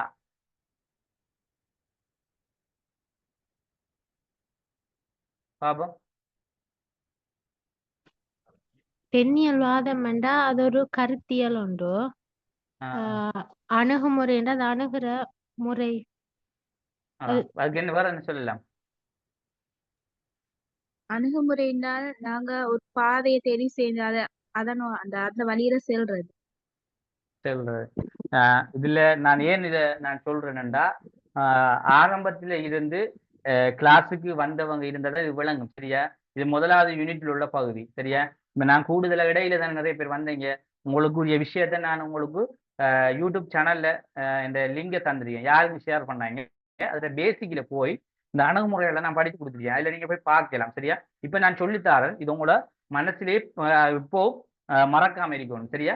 உங்களுக்கு இப்போ வார வருஷம் எழுதுறாலும் அது வரைக்கும் மறக்காம இருக்கணும். நல்லா நினைப்பு வச்சுக்காங்க. அவ சொல்ற விஷயம்தான். அதாவது பெண்ணியல் வாதம் என்ற ஒரு கருத்துன்னு சொல்றா. சரியா? அணுகுமுறை என்றா ஒரு அதை நாங்க அதை அணுகி பார்க்க ஏதோ ஒரு விஷயம் மாதிரி சொல்றான். இப்ப நாங்க வேற அணுகுமுறைக்கு வேற ஏதாவது ஒன்று சொல்றதுக்கு இருக்கா? பாருங்க உத்தி ஒரு உத்தி ஒன்று என்று சொல்றான். ரைட். இப்ப நல்லா விளங்கிக்கணும். சரியா? இதான் உங்களுக்கு இனி உங்களுக்கு திரும்ப இது எக்ஸ்பிளைன் பண்ண டைம் கிடைக்கும்னா இனி உங்களுக்கு ஒரு செமினார் ஒன்று செய்கிற டைமில் மட்டும்தான் இது கிடைக்கும். கிட்டத்தட்ட அடுத்த வருஷம் தான் வாய்ப்பு இருக்கும். அதால இப்போதை நீங்க நோட்டட் பண்ணுங்க, உங்களோட எக்ஸாம்களுக்கு வரலாம். பெண்ணியல் வாதமோ பெண்ணியல் அணுகுமுறை என்றால் ரெண்டும் ஒரே விஷயம் அல்ல. சரியா? வாதம் என்பது சரியா இதுக்கு நிறைய சொல்லிருக்கு. நல்ல விளங்கணும். வாதம் என்றா கருத்தியல். நல்லா நினைப்பீங்க, கருத்தியல் கோட்பாடு எண்ணக்கரு அல்லது ஒரு விதி. சரியா? அதே போல ஒரு முடிவு ஒரு விடயத்தின் முடிவு என்று நாங்க சொல்லலாம். இவ்வளவு விஷயத்தை கொண்டது அந்த வாதம். இப்ப நீங்க யோசிக்கலாம், ஒரு இடத்த பெண்ணியல் வாதம் சம்பந்தமாக ஆராய கண்டு போட்டி, ஒரு இடத்த பெண்ணியல் கருத்து பற்றி ஆராய கண்டு போட்டிருக்கு, ஒரு இடத்த பெண்ணியல் கோட்பாடு பற்றி ஆராய கண்டு போட்டி. இப்ப நீங்க இப்ப எனக்கு கூட எடுத்து கேட்பீங்க இல்ல மெசேஜ் போர்டு சார் என்ன சார் பெண்ணியல் கோட்பாடு வந்திருக்கு, பெண்ணியல் கோட்பாடாண்டா என்ன, நாங்க அதுக்குள்ள நோட்ஸ்களுக்கு பெருசா ஒரு இடத்தையும் வரலையே, உங்களுக்கு ஒரு யோசனை ஒன்று வரலாம். பெண்ணியல் வாதம், பெண்ணியல் கோட்பாடு, ஆஹ் பெண்ணியல் விதி, அதே போல கருத்தியல் எல்லாமே ஒரே விஷயம் தான். சரியா? அப்ப பெண்ணியல் அணுகுமுறை என்ன என்ன அணுகுமுறை என்றா இது ஒரு ஆய்வு முறை என்று சொல்றேன். ஆய்வு முறை அல்லது ஒரு பரிசோதனை முறைன்னு சொல்லுவாங்க. ஒரு விடயத்தை நாங்க சம்பந்தமாக முதல்ல எங்களுக்குள்ள ஒரு பிரட்சி ஒன்று ஏற்படுமா இல்லையா? இப்ப பெண்ணியல் அணுகுமுறை என்றா இந்த பெண்ணியல் என்ற விஷயத்துல இதுல எங்களுக்கு ஒரு பிரட்சி ஒன்று வருது. பெண்ணியல் சம்பந்தமாக நிறைய பேர் நிறைய கருத்து சொல்றாங்க. ஏன் பெண்ணியலுக்கு நாங்க அரசியல பங்கு பற்ற வாய்ப்பு கொடுக்கல, ஏன் சமுதாயத்தில் அவங்களோட நல்ல நிலைமை கொண்டு வர வாய்ப்பு கொடுக்கணும், நிறைய கேள்வி வந்துச்சு. இப்ப இந்த கேள்வி வந்தா இந்த இடத்தை இந்த பெண்ணியல் என்று சொல்ல என்ன செய்யணும், நாங்க ஆய்வு செய்யணும். ஏன் இந்த விடயத்துக்கு நாங்க என்ன விட கொடுக்கலாம்ன்ற ஆய்வு செய்யறதுதான் இந்த அணுகுற முறையைத்தான் கொண்டு வருவாங்க. அதை கொண்டு வந்து அதுல கிடைக்க தீர்வைத்தான் இந்த வாதமாக ஃபைனலைஸ் பண்ணுவாங்க. அப்ப இந்த பெண்ணியல் வாதத்தை என்ன செய்யலாம், கொண்டு வந்து இந்த பெண்ணியல் என்ற விஷயத்தை கொண்டு வந்து அணுகுமுறை, அதாவது இதை வச்சு பரிசோதனை முறைன்னு சொல்றேன். அணுகுமுறைன்னா பரிசோதிக்க. எப்படி பரிசோதிக்காங்கன்னா இந்த பெண்ணியல் என்ற விஷயத்தை அரசியல்ல வச்சு அரசியல் இருக்கின்ற எல்லா கருத்துகள் என்ன கருத்துக்கள் எல்லா விஷயத்தையும் பார்க்காங்க. ஏனைய விஷயங்களோட இந்த பெண்ணியல் ஒப்பிட்டு பார்க்காங்க. உதாரணமா அந்த பெண்ணியல் விஷயத்த இப்ப நாங்க அரசியல கொண்டு வந்தோம்னா உண்மையா கூடுதல் மெஜாரிட்டி ஆண்களுக்கு இருக்கு. அப்ப பெண்களுக்கு வந்துட்டு எந்த மெஜாரிட்டி எந்த அளவுல நாங்க கொடுக்க, அதே போல பெண்களுக்கு வந்துட்டு அதிகாரத்தை கொடுத்த ஏதாவது விளைவுகள் வருமாண்டெல்லாம் ஆய்வு செய்வாங்க. அப்ப ஆய்வு செஞ்சு எல்லாம் செஞ்சு அதே போல பெண்ணியலுக்கு நடக்கின்ற உரிமைகள் தொடர்பான பிரச்சனைகள் என்ன உண்மையாக பெண்ணியல் சார்ந்த நடக்கின்ற, அதாவது சமூகத்தில் நடக்கின்ற பிரச்சனைகளுக்கு தீர்வு கொடுக்கணும். அது கட்டாயம். ஏன் பாலியல் ரீதியான பிரச்சனைகள், பெண்களை கடத்துற சம்பந்தமாக, அதே போல பெண்களுக்கு வந்துகிட்டு அடிமைப்படுத்துற விஷயம், இதுகளை நாங்க சமுதாயத்தில் நிறைய நடக்கத்தை நாங்க என்ன செய்யலாம், தீர்க்கணும்.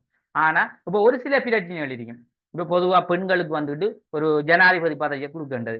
இப்ப பெண்ணால ஜனாதிபதி பதவி கொடுத்தா அவட அந்த ஆளுமைக்கு வந்துட்டு செய்யக்கூடிய தகுதி குறைவா தான் இருக்கும். ஏன் ஒரு ஆண் வந்துட்டு திடாத்திரம் வந்து நின்று ஒரு இதா செய்யறத பெண்ணா கொஞ்சம் என்ன செய்வாங்க, அவங்களோட உடல் சூழ்நிலைக்கு ஏற்ற மாதிரி கொஞ்சம் இது பண்ணுவாங்க. அப்ப ஒரு சில விஷயத்துகளையும் பார்க்கணும். அப்ப அதெல்லாம் சொல்றாங்க. அது நாங்க ஏற்கனவே பெண்ணியல் அணுகுமுறை பெண்ணியல் வாதம் சம்பந்தமா இது பெண்ணியலான கருத்து அந்த இதுல நிறைய விஷயத்த சொல்லப்பட்டிருக்கு. அந்த கருத்துக்குள்ள போனா நிறைய கருத்துக்கள் சொல்லப்படும். ஏன் நாங்க அதை சம்பந்தமா பெண்ணியல் கருத்து தொடர்ந்து நாங்க இந்த சமூகத்துல வந்து கொண்டு வராம இருக்க காரணம் என்னன்னா அதுக்குரிய வேற விளக்கங்கள் இருக்கு. அதுல நீங்க போய் பார்க்கல, இந்த நோட்ஸ்களை போய் பாருங்க. சரியா? ஆனா பெண்ணியல் என்று சொல்லக்கூடிய இந்த அணுகுமுறையை கொண்டு நாங்க எல்லாம் ஆய்வு செஞ்சு அதனூடாக கிடைக்கப்பெறுகின்ற ஒரு முடிவு அல்லது ஒரு விதி அல்லது வார கருத்து தான் இந்த பெண்ணியல் வாதம். விளங்கிட்டானே? அப்ப பெஸ்ட்டுக்கு எது முக்கியத்துவம் ஆகுதுண்டா இந்த பெண்ணியலை பத்தி நாங்க கொண்டு வர போறோம்னா முதல் பெண்ணியல் அணுகுமுறையை தான் கொண்டு வரோம். அப்ப இந்த பெண்ணியல் அணுகுமுறை ஊடாக எங்களுக்கு கிடைக்கப்பெறுகின்ற ஒரு முடிவு தான் இந்த பெண்ணியல் வாதம் என்று. சரியா? இப்ப பெண்ணியல் அணுகுமுறை என்னன்னு விளங்கிட்டேன். அப்ப நீங்க பெண்ணியல் அணுகுமுறை நோட்ஸுக்குள்ள போய் பார்த்தீங்கன்னா அதுல சொல்லப்படுற கருத்துக்கள் எல்லாத்திலையும் உண்டுதான். அதுல விளங்கிக்கணும். இப்ப பெண்ணியலையும் என்ன கருத்து, இதுல பெண்ணியல் அணுகுமுறையில சொல்லப்பட கருத்தை வச்சுதான் நாங்க என்ன செய்ய போறோம், ஆய்வு செய்ய போறோம். ஆய்வு செஞ்சா அங்க முடிவில் என்ன, அதே கருத்தை வச்சுதான் நாங்க என்ன செய்ய போறோம், வாதம் அதுல கருத்தை சொல்ல போறோம். அவ்வளவுதான். முடிவு அமர்ந்த கருத்தை தான் நாங்க விலைக்கு சொல்ல போறோம். அவ்வளவுதான். அப்ப அதால நீங்க குழம்பிக்க தெரியல. அதான் அவங்ககிட்ட தெளிவா அவருக்கு நோட்ஸை கொடுத்திருக்கேன். நான் சொல்லி போட்டு நோட்ஸையும் அவருக்கு பெண்ணியல் வாதம் என்ற என்ன, பெண்ணியல் அணுகுமுறை என்ற என்ன, இப்ப முடிவாக வந்தது எதுல இருந்து இந்த பெண்ணியல் வாதம் என்றது உருவாகுது என்றதை நாங்க தெளிவா கொடுத்திருக்கேன். சரியா? உங்களுக்கு அந்த கொமன் குரூப்பில அந்த இதை நான் போட்டிருந்தேன், பார்த்தீங்கன்னா உங்களுக்கு விளங்கும். அதோட ரெஸ்பான்ஸ் கேட்ட கேள்வி தான் கொடுத்திருக்கேன்.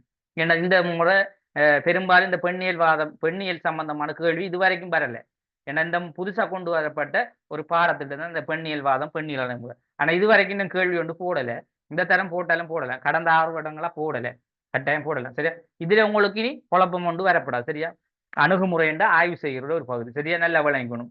அந்த அணுகுமுறை ஆய்வு செஞ்சு அதுல கிடைக்கின்ற ஒரு ஃபைனலிஸ்டான முடிவு தான் இந்த வாதம்.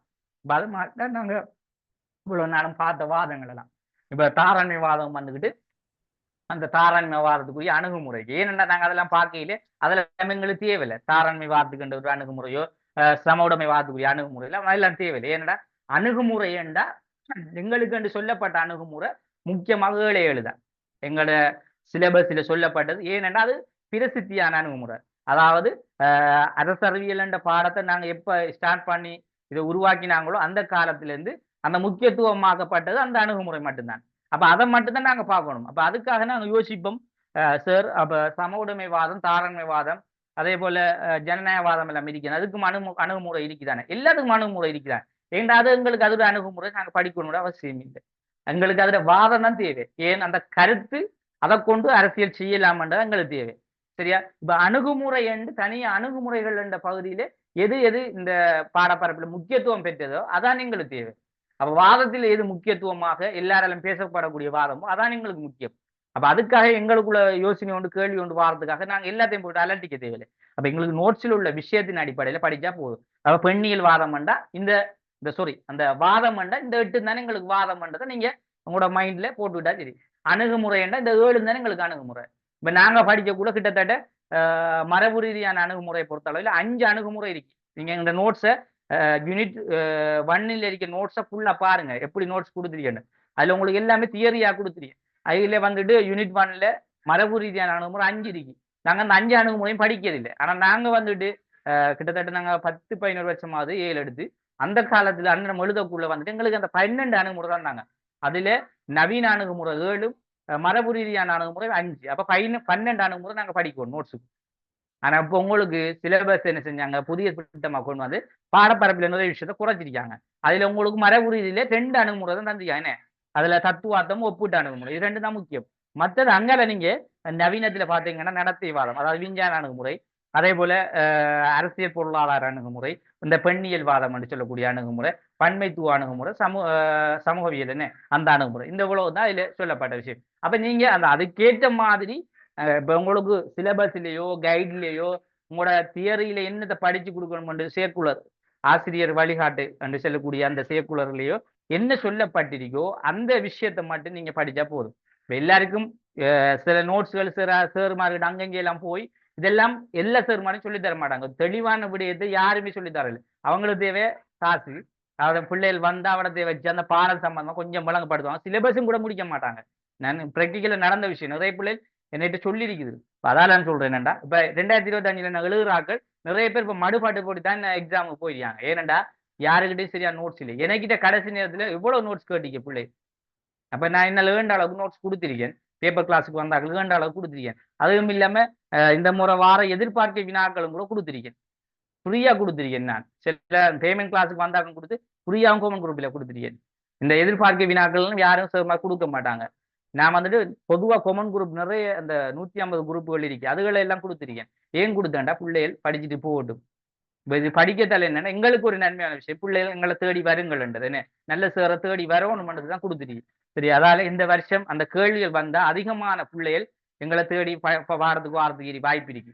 சரி, அதுக்காக தான் நாங்க கொடுத்துருக்கோம். பெரும்பாலும் இன்ஷா அல்லாஹ் கட்டாயம் அந்த கேள்விகள் வரும். சரியா? இதுல உங்களுக்கு கிளியர் தானே? இதுல உங்களுக்கு மேலதிகமா நான் சொன்ன விஷயத்துல உங்களுக்கு இன்னும் தேவையான அந்த முதலாவது யூனிட் நோட்ஸ்களையும் கொஞ்சம் வாசிச்சு பாருங்க. சரியா? Right, okay. இப்ப நாங்க எங்கட விஷயத்துக்கு வருவோம். ரைட், இதுல இலங்கையில காலத்து அரசு பற்றி அறிமுகத்துல நாங்க இருக்கோம். அதுல நாங்க வேற சொன்ன மாதிரியான விஷயத்துக்களை நாங்க பார்த்தோம். இப்ப ஒரு நாடு வந்துகிட்டு ஒரு நாட்டுல பலத்தை கொண்டு ஏனைய பலமில்லா நாடுகளை செய்யற அவங்களுக்கு காலத்துவத்துக்குள்ள வச்சு அவங்களுக்கு கொண்டு ஒரு அரசு என்ன செய்வாங்க செயற்படுவாங்க. இப்ப உதாரணமா பிரித்தானியா. இப்ப பிரித்தானியா வந்துட்டு என்ன செஞ்சுக்கண்டா, பிரித்தானியா வந்துகிட்டு எங்கட நாட்டுல இருந்துகிட்டு ஆட்சி செஞ்சுக்கு இல்ல, பிரித்தானியா அவங்களோட நாட்டுல மட்டும்தான் இருக்கு. அப்ப அவங்களோட நாட்டுல அந்த அரசை வச்சுக்கிட்டு அந்த அரசு என்ன செய்யறா, அந்த அரசுல இருந்து ஒரு தூதுக்குழுவை எங்கட நாட்டுக்கு அனுப்பி அவங்களோட பார்வையில இந்த ஏனைய இந்த நான் சொன்ன அந்த 10 தொடக்கம் 20 வரைக்குள்ள உள்ள சில நாடுகள்ல ஆட்சி செய்யற.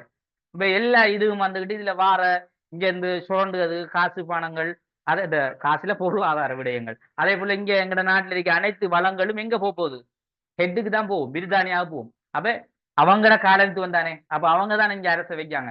இதான அந்த காலத்துவ அரசு பற்றிய ஒரு அறிமுகம். சரியா? இப்ப நாங்க பார்க்க வேண்டியது இந்த காலத்துவ அரசு வந்துகிட்டு அதாவது எப்ப உருவாக்கப்பட்டது.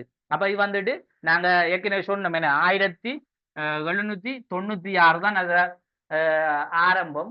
அதோட 1948 இவ்வளவுக்குள்ளையும் தான் அவங்களோட முழுமையான அந்த ஆதிக்கம் இருந்தது, காலத்துவ அரசு ஆதிக்கம்.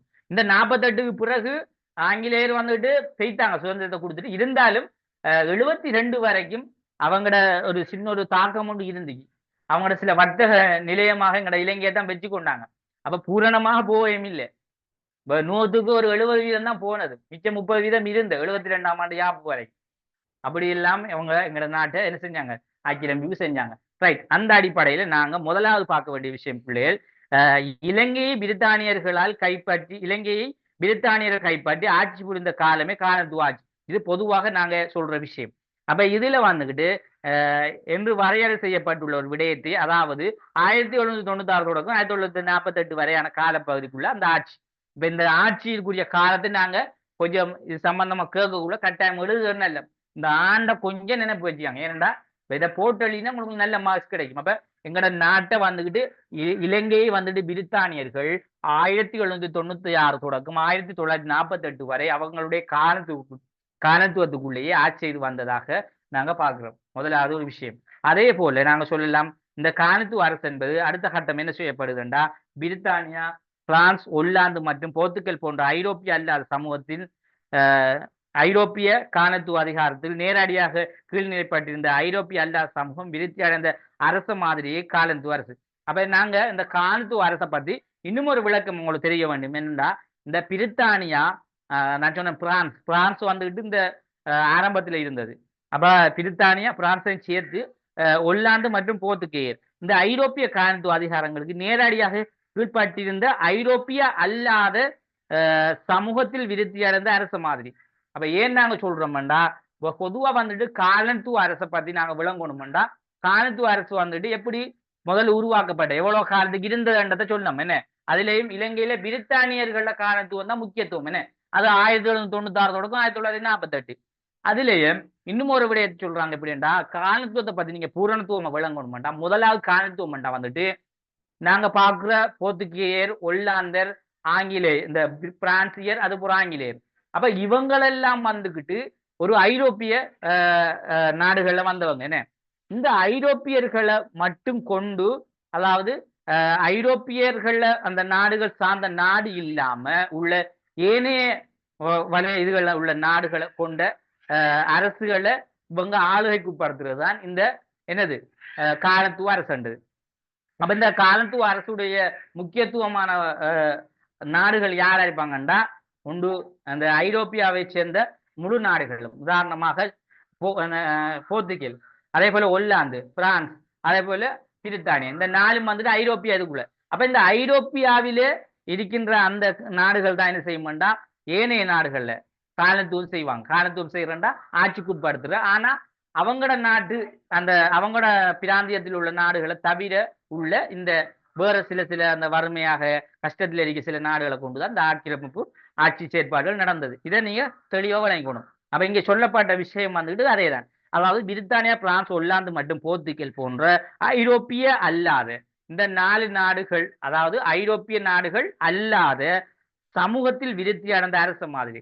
அப்ப இந்த ஐரோப்பிய நாடுகள் சரியா அல்லாத சமூகம் யாரு, எங்கட இலங்கை, இந்தியா போன்ற நாடுகள். அப்ப இந்த இலங்கை, இந்தியா போன்ற நாடுகளை அரச மாதிரி என்றால் இந்த நாங்க என்ன சொல்ற இந்த நாடுகளோடாக எங்களோட நாட்டுக்கு கிடைச்ச அரச மாதிரி. அப்ப இது வந்துட்டு ஐரோப்பியா போன்ற நாடுகளோ இல்லை, அவங்க வந்துட்டு ஐரோப்பிய நாடுகள் அவங்களுக்குரிய நாடுகள் தானே, அவங்களோட விளையாண்டு, அதாவது அவங்களோட இதுல தவிர்ந்த ஏனைய நாடுகளை எல்லாம் காலத்துவத்தை கொண்டிருந்தாங்க. இப்ப அமெரிக்கா வந்துட்டு நான் சொன்ன முன்னே, ஏன்னா அமெரிக்கா வந்துட்டு ஐரோப்பிய வலயத்துக்குள்ள நாடு இல்லை. அப்ப அதாலதான் அங்கேயும் அந்த செயற்பாடு இருந்துச்சு. அப்ப இவ்வாறான ஒரு நாடாக இந்த செயற்பாடாக அரச மாதிரி தான் இந்த காலத்துவ அரச மாதிரி என்று சொல்றாங்க. அதே போல இந்த அரச மாதிரி வரலாற்று ரீதியாக இப்ப இதுல நாங்க வரலாறு வந்துட்டு பாருங்க, 16ஆம் நூற்றாண்டின் பின்னரே வளர்ச்சி அடைந்தன்னு சொல்லுவோம். ஏன் நாங்க 16ஆம் நூற்றாண்டுண்டா, ஆரம்ப காலம், அதாவது நாங்க பார்த்திருக்கோம் 1500 சொச்சம் அண்டா, அது 16ல இருந்து ஸ்டார்ட் நாங்க சொல்லலாம். அப்ப அந்த ஆரம்ப காலம் போர்த்துகேயர் வந்தத்துல இருந்துதான் இந்த வரலாற்று என்று சொல்லக்கூடிய இந்த காலத்துவத்துல ஆரம்பம் ஸ்டார்ட். அது வந்துட்டு திரும்ப இந்த 1948 கிட்டத்தட்ட 16ல இருந்து கிட்டத்தட்ட நாங்க 19ஆம் நூற்றாண்டு வரைக்கும் சொல்லலாம். அப்ப இவ்வளவு வந்துட்டு அந்த காலத்துவ வளர்ச்சி அடைந்த கட்டம் தான் இது, அரச மாதிரி வளர்ச்சி அடைந்த கட்டம். அதை வரலாறு ரீதியாக நாங்க பார்க்கிறோம் அந்த ஆண்டை. அதே போல இன்னும் ஒரு விஷயத்தை பாருங்க, இதுல 16ஆம் நூற்றாண்டுகளின் ஆரம்ப காலத்தில் தோற்றம் பெற்ற போர்த்துகேயரின் காலத்துவ ஆட்சியில் அதே கிழத்திய இலங்கையின் காலத்துவ ஆட்சி ஆரம்பமாயுது. அப்ப 16ஆம் நூற்றாண்டுல போர்த்துகேயர ஆட்சி ஸ்டார்ட் ஆகுதுன்னு, இந்த போர்த்துகேயர காலத்துல வந்துட்டு எங்கட நாட்டுல முன்ன காலத்துவம் என்று சொல்லக்கூடிய ஒரு அரசு உருவாகுது. அதான் சொல்றாங்க இந்த காலத்துவ ஆட்சியின் கீழே இலங்கை இந்த காலத்துவ ஆட்சி ஆரம்பமாகுது. அதான் பெஸ்ட் இப்ப காலத்துவம் என்று சொல்லக்கூடிய ஆட்சி உருவாகிற காலம் வந்துட்டு 16ஆம் நூற்றாண்டில இந்த போர்த்துகீர காலத்துல. அப்ப அந்த டைம்ல உருவாக்கப்படுகிறது. ஆரம்பமாகி அப்படியே கொஞ்சம் கொஞ்சமா போய் என்ன செய்தண்டா தொடர்ந்து இல்லாம 1815ஆம் ஆண்டு முழு தீர்வும் பிரித்தானிய காலத்துவத்துக்கு உட்பட்ட பின்னர் தான் முழு நாட்டிலும் அரசியல் கட்டமைப்பு பிரித்தானிய காலத்துவ ஆட்சிக்குள் மாற்றம் அடையுது. அப்ப பிரித்தானியர காலத்துவத்துல முழுமையாக மாற்றப்படுகிற காலம் வந்துட்டு இந்த 1815ஆம் ஆண்டு. அதுக்கு பிறகுதான் அவங்க 1815 போற ஒரு போராட்டம் உண்டு, சுதந்திர போராட்டம். அந்த போராட்டம் ஒன்று இடம்பெற்றது பிறகுதான் படிப்படியாக என்ன செய்யுது அந்த அரசை உருவாக்க போறாங்க. அப்ப அதுக்கு முதல் வந்துகிட்டு ஒரு பூரணத்துவமா பிரித்தானியர் கையில கிடைக்கல.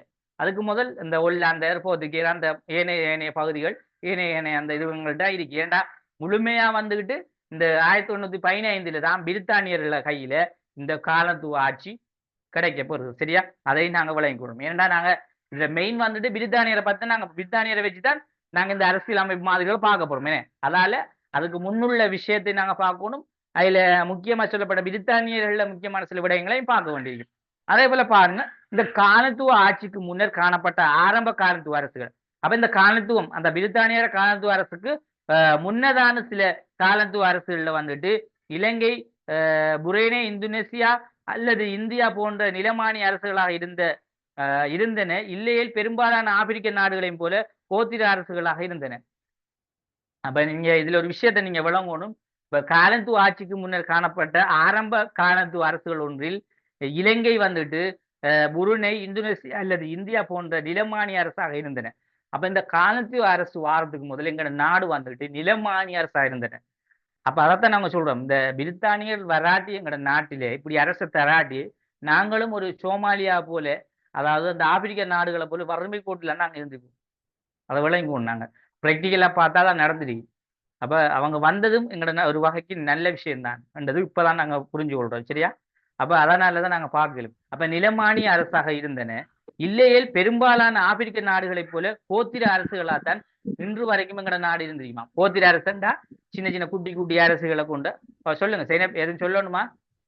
ஆங்கிலேயர் காலத்துல சுதந்திரம் கிடைச்சதுன்னா கொஞ்சம் சத்தம் போட்டு கொஞ்சம் பேசுங்களேன். ஆங்கிலேயர் காலத்துல எங்களோட நாட்டுக்கு சுதந்திரம் கிடைச்ச. ஆங்கிலேயர காலத்துல சுதந்திரம் கிடைச்சு. பிரித்தானியர் ஆங்கிலேயர் 2 3 தான். வேற